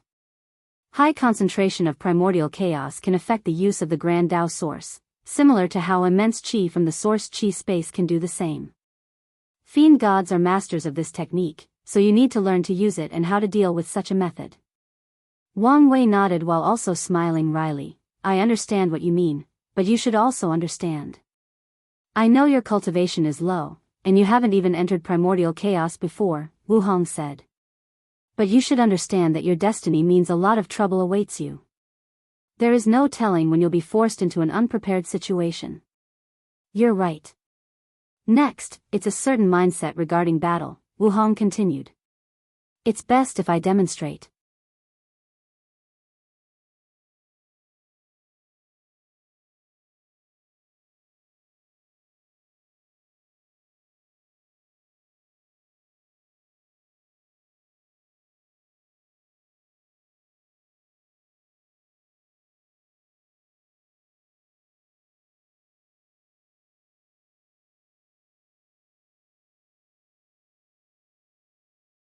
No, I did not read your mind, I can guess what you think. If you find any errors, ads pop up, ads redirect, broken links, non-standard content, etc., please let us know each report so we can fix it as soon as possible.